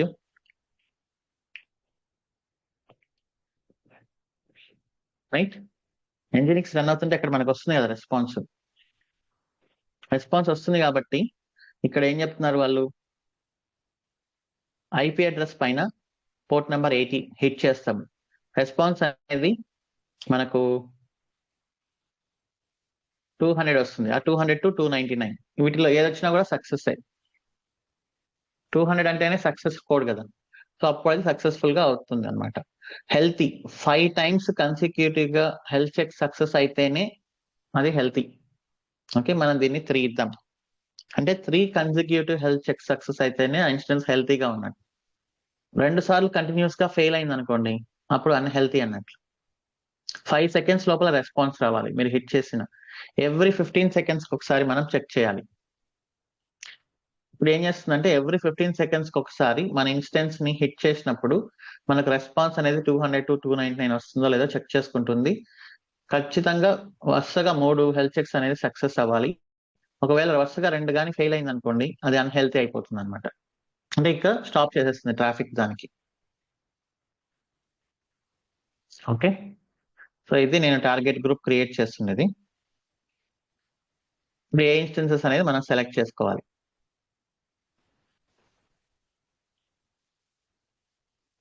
Create target. So ఇప్పుడు ఏంటంటే ఇది అన్యూజ్డ్ లో పడుతుంది. ఎందుకు? మన లోడ్ బ్యాలెన్సర్ లోంచి ఇంకా లోడ్ బ్యాలెన్సర్ నుంచి దీనికి ట్రాఫిక్ వస్తుంది అనమాట. లోడ్ బ్యాలెన్సర్ చెక్ చేస్తుంది పంపించే ముందు. సో లోడ్ బ్యాలెన్సర్ క్రియేట్ అయ్యేంత వరకు ఇది అన్యూజ్డ్. ఇప్పుడు నేను 2 ఇన్స్టెన్సెస్ క్రియేట్ చేశాను, దానికి సంబంధించిన టార్గెట్ గ్రూప్ ఒకటి క్రియేట్ చేశాను అంతే. ఇక్కడ మీరు చూసుకోండి, health checks HTTP IP address slash పైన పడుతుంది. 3 కన్సిక్యూటివ్ హెల్త్ చెక్ సక్సెస్ అయితే healthy, 2 consecutive health checks failure అయితే అన్హెల్తీ. మీరు హిట్ చేసిన సెకండ్ లోపల రెస్పాన్స్ రావాలి. అండ్ ఎవ్రీ 15 సెకండ్స్ ఒకసారి ఒక రిక్వెస్ట్ వస్తుంది అనమాట. ఓకే, ఇది దీని మీనింగ్. టార్గెట్స్, ఎన్ని టార్గెట్స్ ఉంటే అన్నిటికీ ఇన్స్టెన్సెస్ క్రియేట్ చేశాను, టార్గెట్ గ్రూప్ క్రియేట్ చేశాను. ఇప్పుడు లోడ్ బ్యాలెన్సర్. మన ఇన్స్టెన్సెస్ ఎందులో ఉన్నాయి? 1C లో ఉన్నాయి కదా. ఇప్పుడు నేను లోడ్ బ్యాలెన్సర్ క్రియేట్ చేస్తున్నా.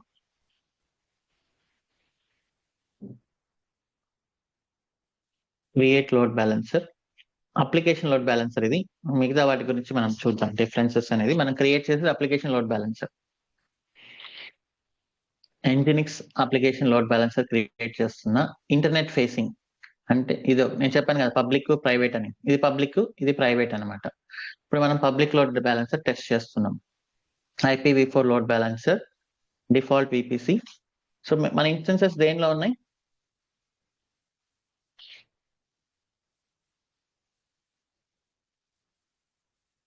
మన ఇన్స్టెన్సెస్ ఏ అవైలబిలిటీ జోన్ లో ఉన్నాయి? 1C లో ఉన్నాయి.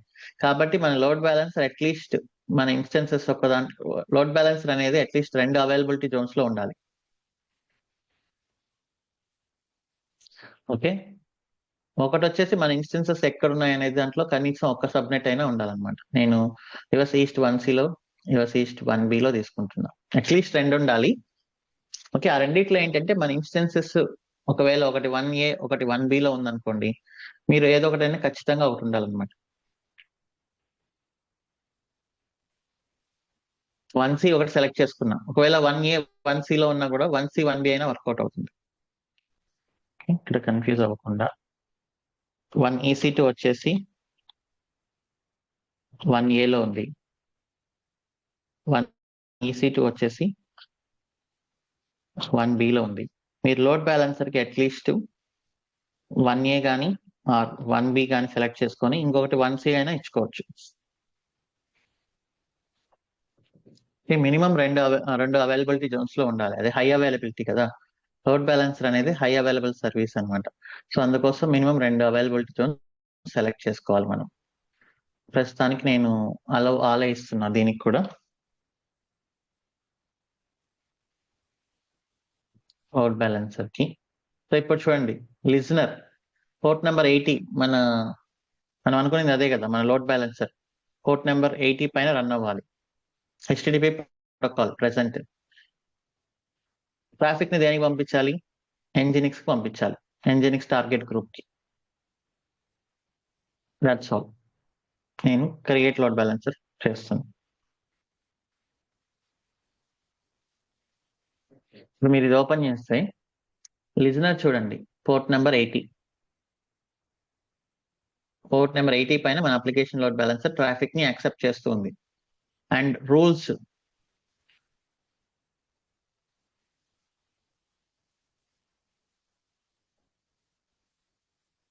ఇక్కడ రూల్ క్లిక్ చేయండి. ప్రస్తుతానికి ఒకే రూల్, వచ్చిన ట్రాఫిక్ మొత్తాన్ని Nginx పంపించమని చెప్తున్నా. ఓకే, అది డిఫాల్ట్.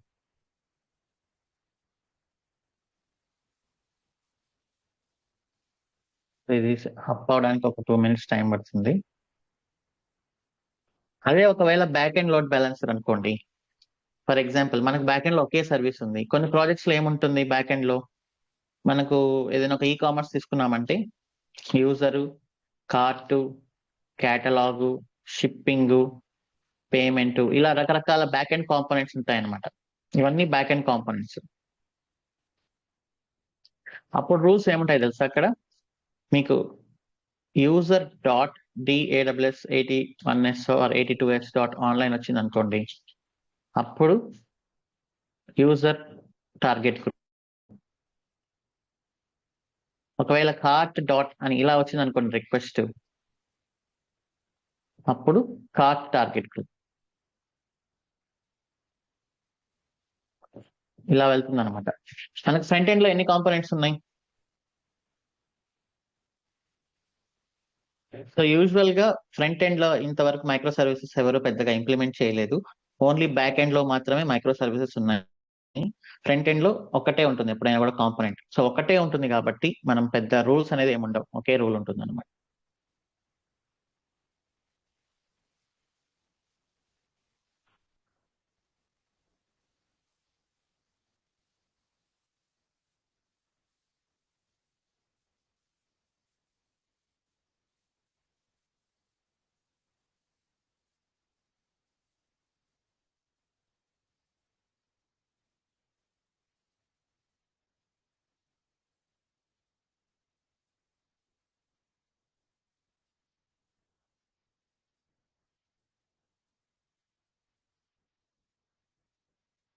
ఇప్పుడు యాక్టివ్ అయింది లోడ్ బ్యాలెన్సర్.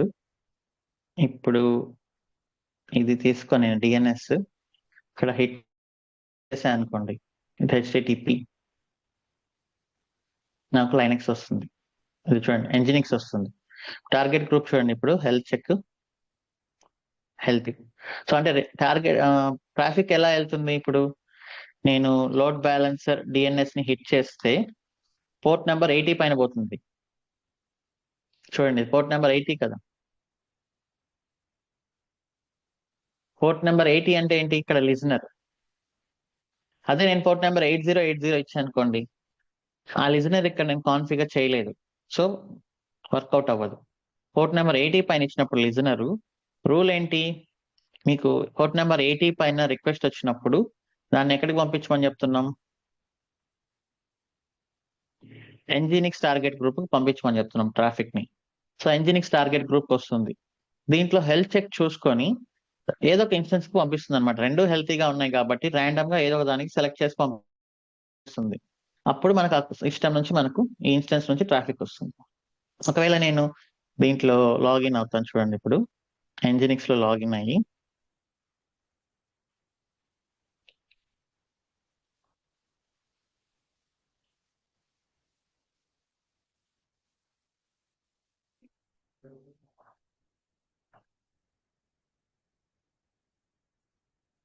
SSH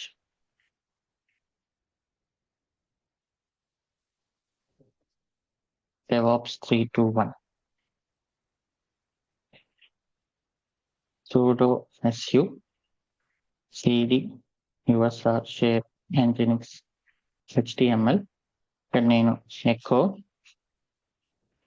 ఇక్కడ నేను ఇస్తున్నా అంటే ఐఆమ్ ఫ్రమ్ nginx 1 అని ఇస్తుంది.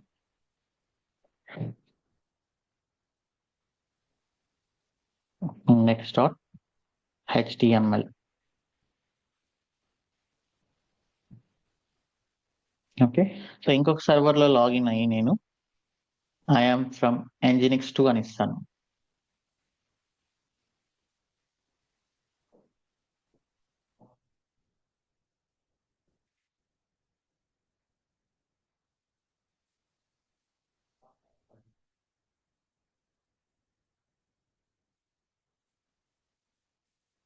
cd usr share nginx html.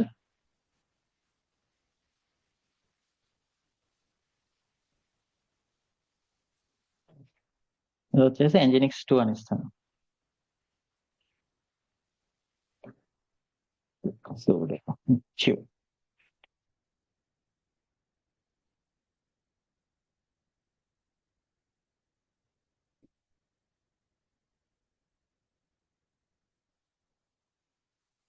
So ఇప్పుడు మీరు రిఫ్రెష్ చేయండి. ఒకసారి 1, ఒకసారి 2, ఒకసారి 1, ఒకసారి 2, ఇలా లోడ్ అనేది డిస్ట్రిబ్యూట్ అవుతుంది. సో ఇప్పుడు చూద్దాం ఏం జరుగుతుందో బ్యాక్గ్రౌండ్ లో. ఇది లోడ్ బ్యాలెన్సర్కి వెళ్తుంది. పోర్ట్ నెంబర్ 80 కదా. So listener 80. రూల్ ఏం పెట్టాం మనం? All traffic send to Nginx target group. Nginx target group కి చేసుకునేటప్పుడు హెల్త్ చెక్ చేస్తుంది అనమాట. హెల్త్ చెక్ చేస్తున్నప్పుడు 2 ఇన్స్టెన్సెస్ హెల్తీగా ఉన్నాయనుకోండి, ఓకే, రౌండ్ రాబిన్ అంటాం. రౌండ్ రాబిన్ అంటే ఏంటి? ఒకసారి 1, ఒకసారి 2, ఒకసారి 1, ఒకసారి 2, ఒకసారి 1, ఒకసారి 2, అట్లా 2 ఇన్స్టెన్సెస్ హెల్తీగా ఉన్నాయి కాబట్టి ఇప్పుడు EC2 ఇన్స్టెన్స్కి వెళ్తుంది. సో EC2 ఇన్స్టెన్స్ లో పోర్ట్ నెంబర్ 80 మనకు Nginx రన్ అవుతుంది కాబట్టి మనకు ఈ పేజ్ వచ్చింది అనమాట. Okay,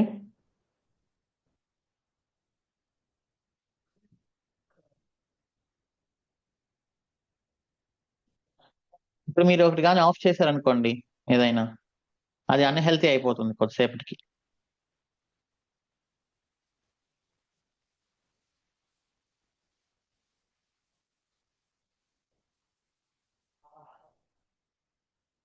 two health checks fail అయితే మనం అన్హెల్తీ పెట్టాం కదా. 2 హెల్త్ చెక్స్ అంటే 2 × 15 seconds, 30 seconds లో ఇది అన్హెల్తీ అయిపోతుంది.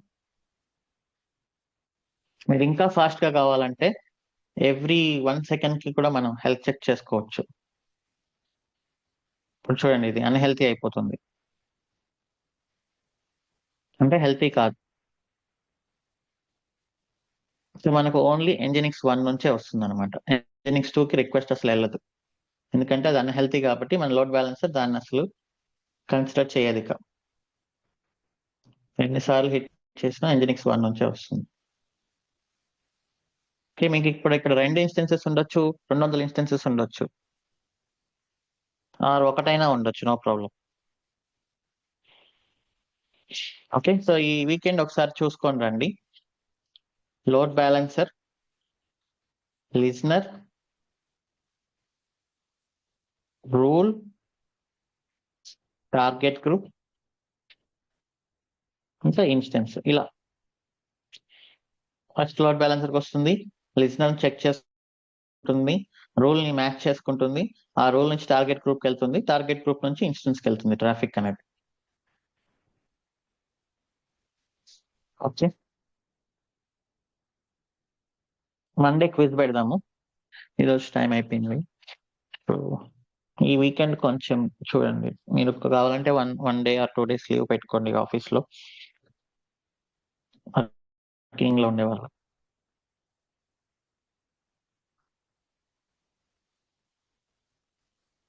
Let us have a few questions.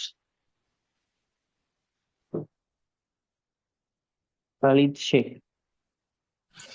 Hi Shiva గారు. Hi. సో క్వైరీ ఏంటంటే అది ఫ్రీ డే అయిపోయిందండి.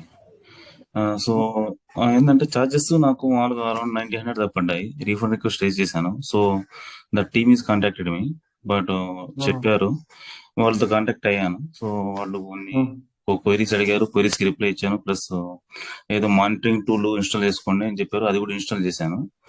ఇప్పుడు ప్రాబ్లం ఏంటంటే, ఇప్పుడు మనం VPC క్రియేట్ చేసేటప్పుడు నెట్ గేట్వే క్రియేట్ చేసేటప్పుడు చార్జెస్ పడతాయని చెప్పారు కదా. ఇప్పుడు ఈ అకౌంట్ లో క్రియేట్ చేయొచ్చా? కొత్త అకౌంట్ క్రియేట్ చేసుకోండి, మీకు ఫ్రీ ట్రయల్ అయిపోతాయి.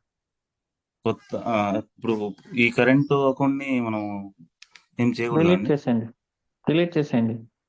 ఓకే, సో ఎక్కడ సైన్ అవుట్ ఆప్షన్ ఉంటుందా?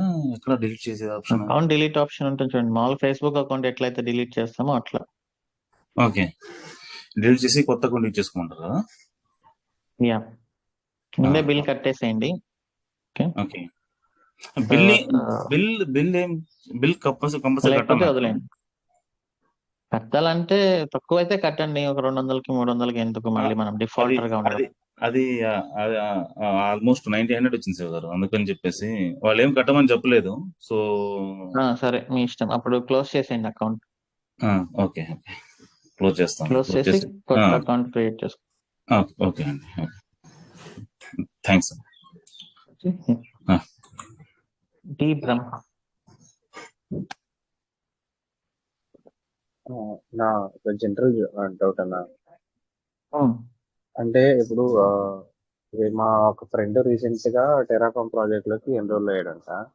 సో తను ఏం మ్హూ, చెప్పాడంటే తనకి డైలీ కొన్ని డాక్యుమెంట్స్ వస్తాయంట క్లయింట్స్ నుంచి. సో దాన్ని మీరు ఉమ్, ఫస్ట్ రీడ్ చేసి ఈవినింగ్ ఒక కాల్ ఉంటదంట. ఆ కాల్లో ఉమ్, నీకు ఏం అర్థమైందో చెప్పాలంట. సో ఆ document A kind of documents అంటే తను పంపలేకపోతున్నాడు, అంటే అవి జెమ్ సర్వర్ లో ఉంటాయంట. సో అవి ఏమన్నా మీ ఉమ్. దగ్గర ఆ కైండ్ ఆఫ్ డాక్యుమెంట్స్ వస్తాయి అంటే ఎలా ఉంటాయి అనే ఒక డౌట్ ఉంది. అట్లా ఏం ఉండదు బ్రో. అది ఒక వాళ్ళ ప్రాజెక్ట్ లో డాక్యుమెంట్స్, మన ప్రాజెక్ట్ లో డాక్యుమెంట్స్ మనకేం తెలుసు. అలానే కాదు అంటే అదే టెరాహాన్ రిక్వైర్మెంట్స్ అంటే వాళ్ళకి ఎట్లా ఇమేజెస్ కావాలని ఒక రిక్వైర్మెంట్స్ తో ఒక డాక్యుమెంట్స్ పంపుతారంట. ఓకే. సో అట్లా అని చెప్పి ప్రతి మనం రిఫర్ ప్రాజెక్ట్ డిఫరెంట్ కంప్లీట్ గా. అక్కడ ఎక్కడ కూడా కామన్ రిక్వైర్మెంట్స్ అనేది ఉండదు. ఓకే. వాళ్ళ అదే వాళ్ళ అదే ఏంటో మనకి తెలియకుండానే డాక్యుమెంట్స్ అంటే ఏం డాక్యుమెంట్స్ అని. అదే అంటే అదే మిమ్మల్ని అడుగుదాం. నాకు అతను అడిగితే తను అదే అన్నాడు, ఇట్లా కంపెనీ కుదరట్లేదు అని. మీ ఫ్రెండ్ కి టెరాఫామ్ రాదా ఏంటి? ఆహా లేదు, రీసెంట్ గా అదే ఆ డొమైన్ లోకి ప్రాజెక్ట్ వచ్చింది. టెరాఫామ్ నేర్చుకోమని, ఇంతకు ముందు నేర్చుకోకుండానే మనం ఎట్లా. ఇంతకు ముందు జస్ట్ ఊరికి AWS IAM roles just normal work చేస్తుండే. ఇప్పుడు ఆ ప్రాజెక్ట్ అయిపోతే వేరే ప్రాజెక్ట్ పైన వాళ్ళు తీసుకున్నారు. దట్స్ ఓకే, కానీ మనకు అట్లా జనరలైజ్ చేసి ఏది చేయలేము. ఓకే. డాక్యుమెంట్స్ అనేది ఉంటేనే కదా మనం చేయగలం ఏదైనా.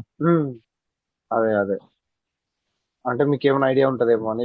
నాకు అర్థం కాదు, వేరే ఎవరు లేరు అడిగేదానికి వాళ్ళతో మాట్లాడ. జనరలైజ్ చేస్తే ఐడియా ఎవరికి ఉండదు bro. ఇది ఎవరికైనా చెప్తే వాళ్ళు నవ్వుతారు.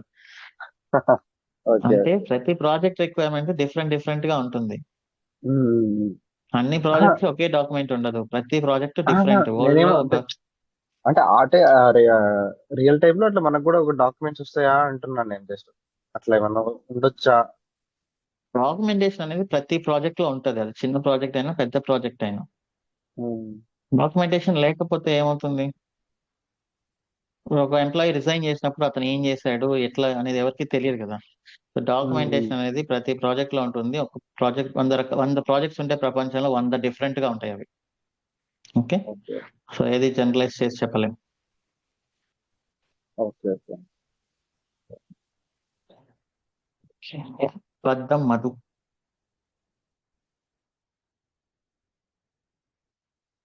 మేబీ అవి ఏడి డాక్యుమెంట్స్ అయి ఉంటాయి అంతే. ఓకే, అంటే మన ప్రాజెక్ట్ ఏంటి, మన ప్రాజెక్ట్ లో ఏమేం ఆహా, చేస్తున్నాం అనేది అలా అంతా అంటే ప్రతి. అలా చెప్పలేదన్న. కేటీ డాక్యుమెంట్స్ అనలేదు. తను ఏమన్నాడంటే ఇట్లా వాళ్ళకి డైలీ ఒక అదే ఏ సర్వర్ ప్రతి సర్వర్ కి అదే ఇప్పుడు ఈసీ2 ఇన్స్టెన్స్ క్రియేట్ చేసే ప్రతిసారి ఇట్లా ఒక రిక్వైర్మెంట్స్ డాక్యుమెంట్ పంపుతున్నారంట వాళ్ళు. ఒక వాళ్ళకి సెక్యూరిటీ గ్రూప్స్ కావాలా, సో ఇట్లా కావాలని ఒక నాకు ఈ VPC లో కావాలా, సో ఇట్లా అనలైజ్ చేసేదానికి యాజ్ పర్ ఆ డాక్యుమెంట్ మనం క్రియేట్ చేసి ఇవ్వాలి అని అంటున్నాడు. సో అది ఇంకా కామన్ ఎక్కడైనా కూడా. ఇప్పుడు మనం ఎలా అయితే చేస్తున్నామో ప్రతి ప్రాజెక్ట్ కి ఉమ్, VPCలు ఉంటాయి, సెక్యూరిటీ గ్రూప్స్ ఉంటాయి, బ్యాస్టిన్ హోస్ట్లు ఉంటాయి, లోడ్ బ్యాలెన్సెస్ ఉంటాయి. వాళ్ళు అక్కడ మెన్షన్ చేసి ఉంటారు ఆ డాక్యుమెంట్స్ లో మనం ఎక్కడ అదే ఉన్నాయి, మన IP అడ్రస్లు ఏంటి అనేది. ఓకేనా? అదే సో అది ఒక అది ప్రతి అనలైజ్ ఒక్కరు చేసుకోమని. ప్రిపేర్ ఆ, చేసుకోవాలి. అదే okay. Okay. Mounika.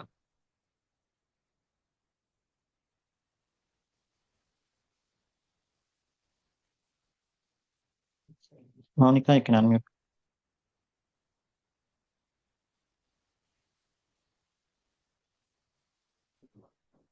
Venkatesh. Hi Shiva garu. Hi. ఇప్పుడు మనకి AWS లో మనకి ఈ లోడ్ బ్యాలెన్సర్ ఇవన్నీ ఉన్నాయి కదా. So manual deployment local instance ఉంటాయి కదా, ఇన్ హౌస్ ఇన్స్టెన్స్ ఉంటాయి కదా. సో వాటికి లోడ్ బ్యాలెన్స్ ఎలా యూజ్ చేస్తారంటే ఆప్షన్స్ ఎలా ఉంటాయి దానికి? అవి ఆన్ ప్రిమైస్ లోడ్ బ్యాలెన్సెస్ ఉంటాయి, క్లౌడ్ కాదు కదా. కొన్ని ఉన్నాయి F5 అని, Nginx నే మళ్ళీ యూస్ చేస్తారు అక్కడ లోడ్ బ్యాలెన్సర్ లాగా. ఇప్పుడు నేను క్రియేట్ చేసిన ఇక్కడ ALB ఉంది కదా, అప్లికేషన్ లోడ్ బ్యాలెన్సర్. అది కూడా బ్యాక్గ్రౌండ్ లో Nginx అనమాట. సో దాని గురించి ఏమైనా ఒక చిన్న ఐడియా లాంటిది ఇస్తారా అంటే అది మాన్యువల్? లేదు బ్రో, మనకు అలాంటి సెటప్ లేదు కదా ఇక్కడ. F5 లోడ్ బ్యాలెన్సర్ అని రకరకాలు ఉన్నాయి. సేమ్ కాన్సెప్ట్ అయితే సేమే, బట్ కాన్ఫిగరేషన్ అనేది అక్కడ ఎవ్రీథింగ్ మనమే చేయాల్సి వస్తుంది. సో మనకి ఏదైనా సోర్స్ లాంటిది ఉంటుందా మనకి ఒకసారి చూడడానికి అంటే యూట్యూబ్ లో కానీ ఎక్కడ? Nginx నే లోడ్ బ్యాలెన్సర్ గా యూజ్ చేయొచ్చు యూజువల్ గా. Application load balancer, network load balancer, ఇలా రకరకాలు ఉంటాయి. అది మీరు F5 లోడ్ బ్యాలెన్సర్ అనేది చూడండి. F5 load balance. F5.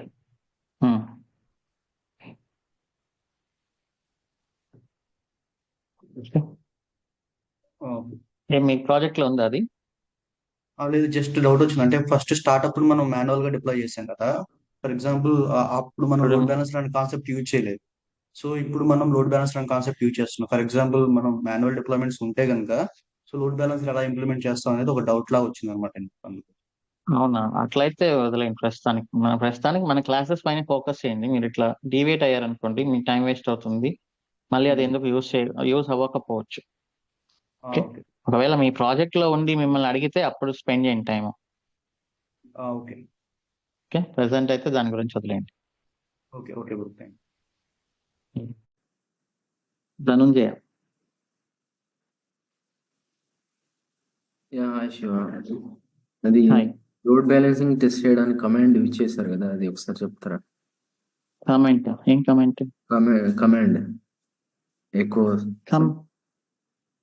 అది ఏం లేదు బ్రో, అది జస్ట్ ఎకో కమాండ్ అంతే. index.html లోకి నేను కంటెంట్ స్టోర్ చేశాను అంతే, దాంట్లో ఏం లేదు అక్కడ.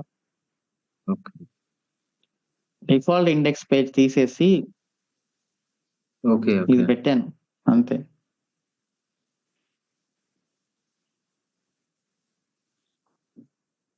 ఓకే,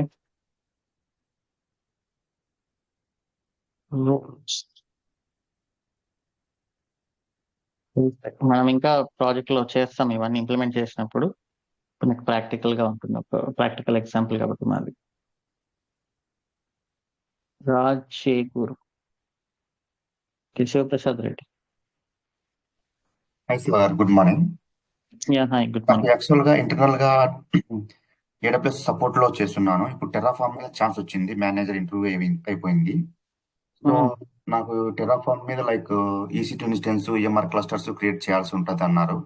సో అది నేను జస్ట్ ఉన్న కోడ్ ని రీయూజ్ చేయొచ్చా, లేకుంటే కోడ్ రాసి చేయాల్సి వస్తుందా అని కొంచెం అక్కడ ఆల్రెడీ ఉండింటది, మీరు కొత్తగా ఏం చేయలేదు ఒకవేళ ఉంటే. లేకపోతే మీరు కొత్తగా రాయాల్సి వస్తుంది. EMR అనేది ఇంకా మెషిన్ లెర్నింగ్ కదా. EMR అంటే EMR క్లస్టర్స్ అండి ఇవి. ఇవి మెషిన్ లెర్నింగ్, బిగ్ డేటాకి సంబంధించి. అవును. సో ఫస్ట్ మీరు దాని గురించి అర్థం చేసుకోండి. అర్థం చేసుకున్నాక ఇంకా ఫస్ట్ సర్వీస్ గురించి మనకు ఐడియా ఉంటే టెర్రాఫార్మ్ తో ఏదైనా చేయొచ్చు. మనం నేర్చుకున్నంత లాస్ట్ ఫ్యూ సెషన్స్ లో టెర్రాఫార్మ్ సింటాక్సే. ఓకే, కానీ సర్వీస్ ఐడియా ఉండాలి. సర్వీస్ ఐడియా లేకుండా ఓన్లీ టెర్రాఫార్మ్ సింటాక్స్ తో మనం ఏం చేయలేం.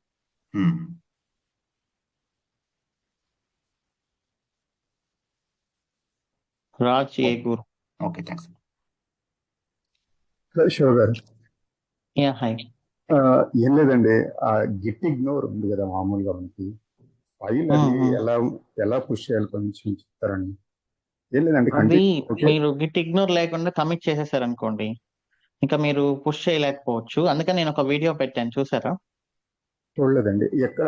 వాట్సాప్ గ్రూప్, స్లాక్ లో లో పెట్టాను. ఓకే, ఒక్కసారి చూస్తానండి. యాక్చువల్గా అయితే ఎర్రర్ ఒకటి వస్తుందండి, అది స్క్రీన్ షాట్ కూడా తీసుకుంది. అదే దాన్ని మీరు గిట్ ఇగ్నోర్ పెట్టకుండా కమిట్ చేసి పుష్ చేయడానికి ట్రై చేస్తే ఇంకా ఎర్రర్ వస్తూనే ఉంటుంది అనమాట. ఓకే, సో దానికోసం ఒక వీడియో పెట్టాను నేను వాట్సాప్ గ్రూప్ లో, స్లాక్ లో, రెండిట్లో చూడండి ఒకసారి. ఓకే, గిట్ ఇగ్నోర్ అయితే యాడ్ చేశాను. యాడ్ చేసినా కానీ అది కమిట్ చేసేసాక యాడ్ చేస్తే యూజ్ ఉండదు. కమిట్ చేయక ముందే యాడ్ చేయాలి యాక్చువల్లీ. ఓకేనా? సో ఒకవేళ కమిట్ చేశాక మీరు యాడ్ చేస్తే ఎర్రర్ వస్తుంది ఆబ్వియస్లీ. దానికోసం ఆ వీడియో ఉంది, కంప్లీట్ గా చూడండి అది ఒకసారి. ఓకేనండి, ఓకే, థ్యాంక్ యూ అండి. Sai Pavan. Hello Shiva, good morning. Hi, good morning. ఒక జస్ట్ ఇంటర్వ్యూ క్వశ్చన్ ఒకటి. ఏంటంటే ఒక సెట్ ఆఫ్ అప్లికేషన్స్ ఉన్నాయి, లైక్ ఒక 8 to 10 అప్లికేషన్స్ ఉన్నాయి. అయితే ఆ అప్లికేషన్స్ కి సంబంధించి ఇన్స్టాన్సెస్ క్రియేట్ చేసి ఒక డిజైన్, ఒక న్యూ డిజైన్ ఎలా చేస్తారని ఒక ఇంటర్వ్యూ క్వశ్చన్ అడిగారు. సో ఆ డిజైన్ అంటే ఏం చెప్పాలి అని అర్థం కాలేదు. డిజైన్ అంటే ఇప్పుడు మనది ఏంటి, ఎక్స్పెన్స్ కదా. సో జనరల్ గా ఉండే పారామీటర్స్ ఏంటి దేంట్లో అయినా, ఎలాంటి అప్లికేషన్ అయినా క్లయింట్కి కావాల్సింది ఏంటి, కొన్ని ఉన్నాయి. అవి కాస్ట్ తక్కువ ఉండాలి, సెక్యూరిటీ ఎక్కువ ఉండాలి, హై అవైలబుల్ అయి ఉండాలి, స్కేలబుల్ అయి ఉండాలి. ఓకే, ఈ పారామీటర్స్ యూస్ చేసుకొని. ఓకే. అండ్ ఇంకా ఏముంటాయి, నో డిఫెక్ట్స్ ఉండాలి, ఇంకా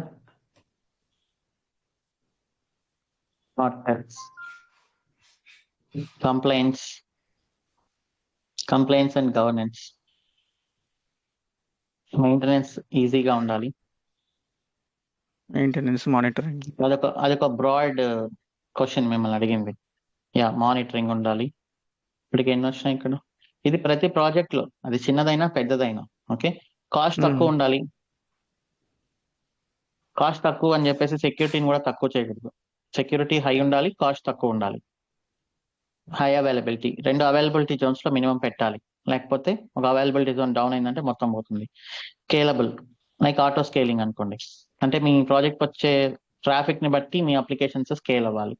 తక్కువ డిఫెక్ట్స్ ఉండాలి అంటే మనం ప్రాపర్ గా CI/CD ఇంప్లిమెంట్ చేయాలి. కంప్లైంట్స్, గవర్నమెంట్ పాలసీస్ కి, ఇండస్ట్రీ పాలసీస్ కి తగినట్టు, కంపెనీ స్టాండర్డ్స్ కి తగినట్టు మీరు మెయింటైన్ చేయాలి. రూల్స్ అండ్ రెగ్యులేషన్స్ ఫాలో అవ్వాలి. ఇప్పుడు బ్యాంకింగ్ అనుకోండి, ఖచ్చితంగా RBI మానిటర్ ఉంటుంది కదా. సో బ్యాంకింగ్ లో మీ ఇష్టం వచ్చినట్లు రిలీజెస్ చేసేసి పాస్వర్డ్స్ ఎక్కడ పెడితే అక్కడ స్టోర్ చేసేసి అవన్నీ వాళ్ళు వచ్చి చెక్ చేస్తారు. మీరు ప్రైవేట్ బ్యాంక్ అయినంత మాత్రాన మన ఇష్టం వచ్చినట్లు చేసుకోవచ్చు అని కాదు. దానివల్ల కంట్రీ ఎకానమీ డౌన్ అవుతుంది. ఓకే, ఇప్పుడు ICICI బ్యాంక్ వాళ్ళు ఒక మిస్టేక్ చేశారు. ఒక 5 days కస్టమర్స్ కి అకౌంట్ అనేది క్లెయిమ్ చేసుకోలేకపోయారు. అప్పుడు అది ఓవరాల్ కంట్రీ ఎకానమీ మీద ఎఫెక్ట్ అవుతుంది అనమాట. సో ప్రతి ఇండస్ట్రీలో కొన్ని స్టాండర్డ్స్, కొన్ని రెగ్యులేషన్స్ అని ఉంటాయి. మీరు రియల్ ఎస్టేట్ తీసుకుంటే రెరా అని ఉంటుందిగా, రియల్ ఎస్టేట్ రెగ్యులేటరీ అథారిటీ అనేది. సో ప్రతి డొమైన్ లో కొన్ని అథారిటీస్ ఉంటాయి. వాళ్ళకి తగినట్లు మన ప్రాజెక్ట్స్ ని మనం మేనేజ్ చేసుకోవాలి. కంటిన్యూస్ గా మానిటర్ చేస్తూ ఉండాలి. ఇవి ఎవరైనా కోరుకునేది క్లయింట్స్.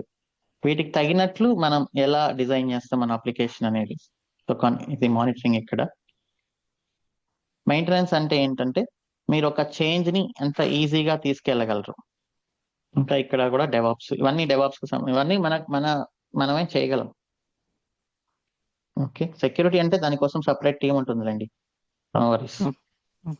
మన వరకు మనం ఎంత సెక్యూరిటీ చేయగలం, మనం చేస్తున్నంత వరకు. మనం క్రియేట్ చేస్తున్న సర్వీసెస్ లో ఎంత కాస్ట్ తక్కువ చేయగలం. 2 అవైలబిలిటీ జోన్స్ మనం ఆల్రెడీ సెలెక్ట్ చేసుకుంటున్నాం. ఆటో స్కేలింగ్ మనం చేస్తాము. నో డిఫెక్ట్స్ అంటే మనం CI/CD కానీ టెస్టింగ్ కానీ ప్రాపర్ గా చేయడం ద్వారా ఇవన్నీ మీరు వీటికి తగినట్లు ఉండాలి మీ అప్లికేషన్. సో అదొక జనరలైజ్డ్ బ్రాడ్ క్వశ్చన్. మీ నాలెడ్జ్ ఓవరాల్ గా మీ మైండ్ సెట్ టెస్ట్ చేస్తున్నారు వాళ్ళు. అలాంటప్పుడు మీరు ఇవన్నీ వాళ్ళకి చెప్పాలి. అంటే నేను ఒకటి చెప్పాను, అంటే అయితే కరెంట్ ప్రాజెక్ట్ ఇలా ఉందని చెప్పాను. అయితే మీ ప్రీవియస్ ప్రాజెక్ట్లో ఎలా ఉంది ఆ డిజైన్ చెప్పండి అని అన్నారు. మళ్ళీ సేమ్ క్వశ్చన్, ప్రీవియస్ ప్రాజెక్ట్లో ఎలా ఉంది అని అడిగారు. అంటే నేను ఇవన్నీ చెప్పలేదు. నాకు తెలిసిన మనం ఆర్కిటెక్చర్ డిజైన్ చేస్తాం కదా, ఇలాగా VPC క్రియేట్ చేస్తాము. ఆర్కిటెక్చర్ ఇవన్నీ కాదు వాళ్ళు అడిగింది. యాక్చువల్లీ మన మైండ్ సెట్ ఏంటి, ఒక అప్లికేషన్ ని మనం వర్క్ చేస్తున్నప్పుడు మీరు అసలు మన మైండ్ సెటే సరే లేదనుకోండి, జనరల్ గా మనం ఆఫీస్కి వెళ్తాము, ఏదో వచ్చింది అది ECT క్రియేట్ చేయమన్నారు, క్రియేట్ చేస్తాం, వచ్చేస్తాం. మరి ప్రాపర్ మైండ్ సెట్ ఉండే వాళ్ళు ఏంటంటే మనం క్రియేట్ చేస్తున్న దాని వల్ల ఎంత కాస్ట్ పడుతుంది, అది సెక్యూర్ గా ఉందా లేదా, ఇవన్నీ చెక్ చేసుకుంటారు అనమాట. ఓకే, మన మైండ్ సెట్ ని అడుగుతున్నారు తప్ప మన VPCలు సబ్నెట్లు అవన్నీ అడగరు. ఫస్ట్ మీరు ఎక్స్ప్లెయిన్ చేస్తూ ప్రతి ప్రాజెక్ట్ కి ఇవి కావాల్సి వస్తుంది, కాస్ట్ తక్కువ ఉండాలి, కాస్ట్ తక్కువ ఉంటూ సెక్యూరిటీ ఎక్కువ ఉండాలి, హై అవైలబిలిటీ అచీవ్ చేయాలి. ఇంకో డిజాస్టర్ రికవరీ కూడా ఉంటుంది. మరి ఇంపార్టెంట్ ప్రాజెక్ట్ అయితే డిజాస్టర్ రికవరీ, రిలయబిలిటీ. సో ఇవన్నీ మీరు జనరల్ గా ఎక్స్ప్లెయిన్ చేస్తే తర్వాత దాని లోపల ఆబ్వియస్లీ సొల్యూషన్ అనేది ఉంటుంది. ఫస్ట్ మనకు ఆ థింకింగ్ ఉంటేనే కదా మనకు సొల్యూషన్ వస్తుంది. కరెక్ట్. ఇవన్నీ మీరు వాళ్ళకి చెప్పినప్పుడు ఇంకా వాళ్ళు స్పెసిఫిక్ గా, ఇప్పుడు మీరు ఇవన్నీ చెప్పారు, మరి స్పెసిఫిక్ గా మీరు సెక్యూరిటీ కోసం ఏం చేశారు అన్నప్పుడు మనం ఇంకా చెప్తాము. VPCలో సబ్నెట్స్ ఉన్నాయి, ప్రైవేట్ సబ్నెట్స్, డేటాబేస్ సబ్నెట్స్ ఉన్నాయి. డేటాబేస్ సబ్నెట్స్, ప్రైవేట్ సబ్నెట్స్ కి ఇంటర్నెట్ యాక్సెస్ కట్ చేస్తాము, సెక్యూరిటీ గ్రూప్స్ ప్రాపర్ గా ఇంప్లిమెంట్ చేస్తాము, నాకెల్స్ పెడతాము, సెక్యూరిటీ రిలేటెడ్ సర్వీసెస్ కొన్ని ఇంప్లిమెంట్ చేస్తాము AWS లో. అవన్నీ చెప్పుకుంటూ వెళ్ళాలి. కాస్ట్ ఎలా తగ్గించారు అని అడుగుతారు. Development servers of business hours లో నైట్ 8 నుంచి రేపు పొద్దున మార్నింగ్ 8 వరకు మేము ఆఫ్ చేస్తాము. బిల్లింగ్ అనేది తగ్గుతుంది. కాస్ట్ ని కంటిన్యూస్ గా మానిటరింగ్ చేస్తూ ఉంటాము. ప్రైవేట్ ఇట్లా కొన్ని ఉన్నాయి. వాళ్ళు ఒక్కొక్క దానికి స్పెసిఫిక్ వాళ్ళకి ఏది ఇంట్రెస్ట్ వస్తుందో మనకు తెలియదు. మీరు చెప్పిన తర్వాత ఓకే అడగొచ్చు, అడగకపోవచ్చు. ఓకే, సో అలా చెప్పాలి answers. Okay okay thank you Shiva. Vishnupriya. Good morning Shiva garu. Good morning. మనము ఇప్పుడు ఇవాళ అప్లికేషన్ లోడ్ బ్యాలెన్స్ నేర్చుకున్నాం కదా, డిఫరెంట్ టైప్ ఆఫ్ లో ఉన్న AWS లో ఉన్న లోడ్ బ్యాలెన్సెస్ డిస్కస్ చేస్తామా? అవును, నా application load balancer, network load balancer అండి. క్లాసిక్ అనేది అవసరం లేదు. క్లాసిక్ అవసరం లేదంటారు. అది డెప్రికేటెడ్. అది జస్ట్ AWS వాళ్ళు దాన్ని యూస్ చేయొద్దని చెప్తున్నారు. ఇది S3 సిరీస్ ఎప్పటికల్లా రావచ్చండి? అది ఒకసారి చూసి. ఈ రోజు ఒక వీడియో వస్తుంది 9:30 అలా. S3 పాలసీస్ పైన మన కోర్స్ అయిపోయే లోపల S3 ఫుల్ వీడియోస్ అన్ని యూట్యూబ్ లో రిలీజ్ చేస్తాం. ఓకేనండి.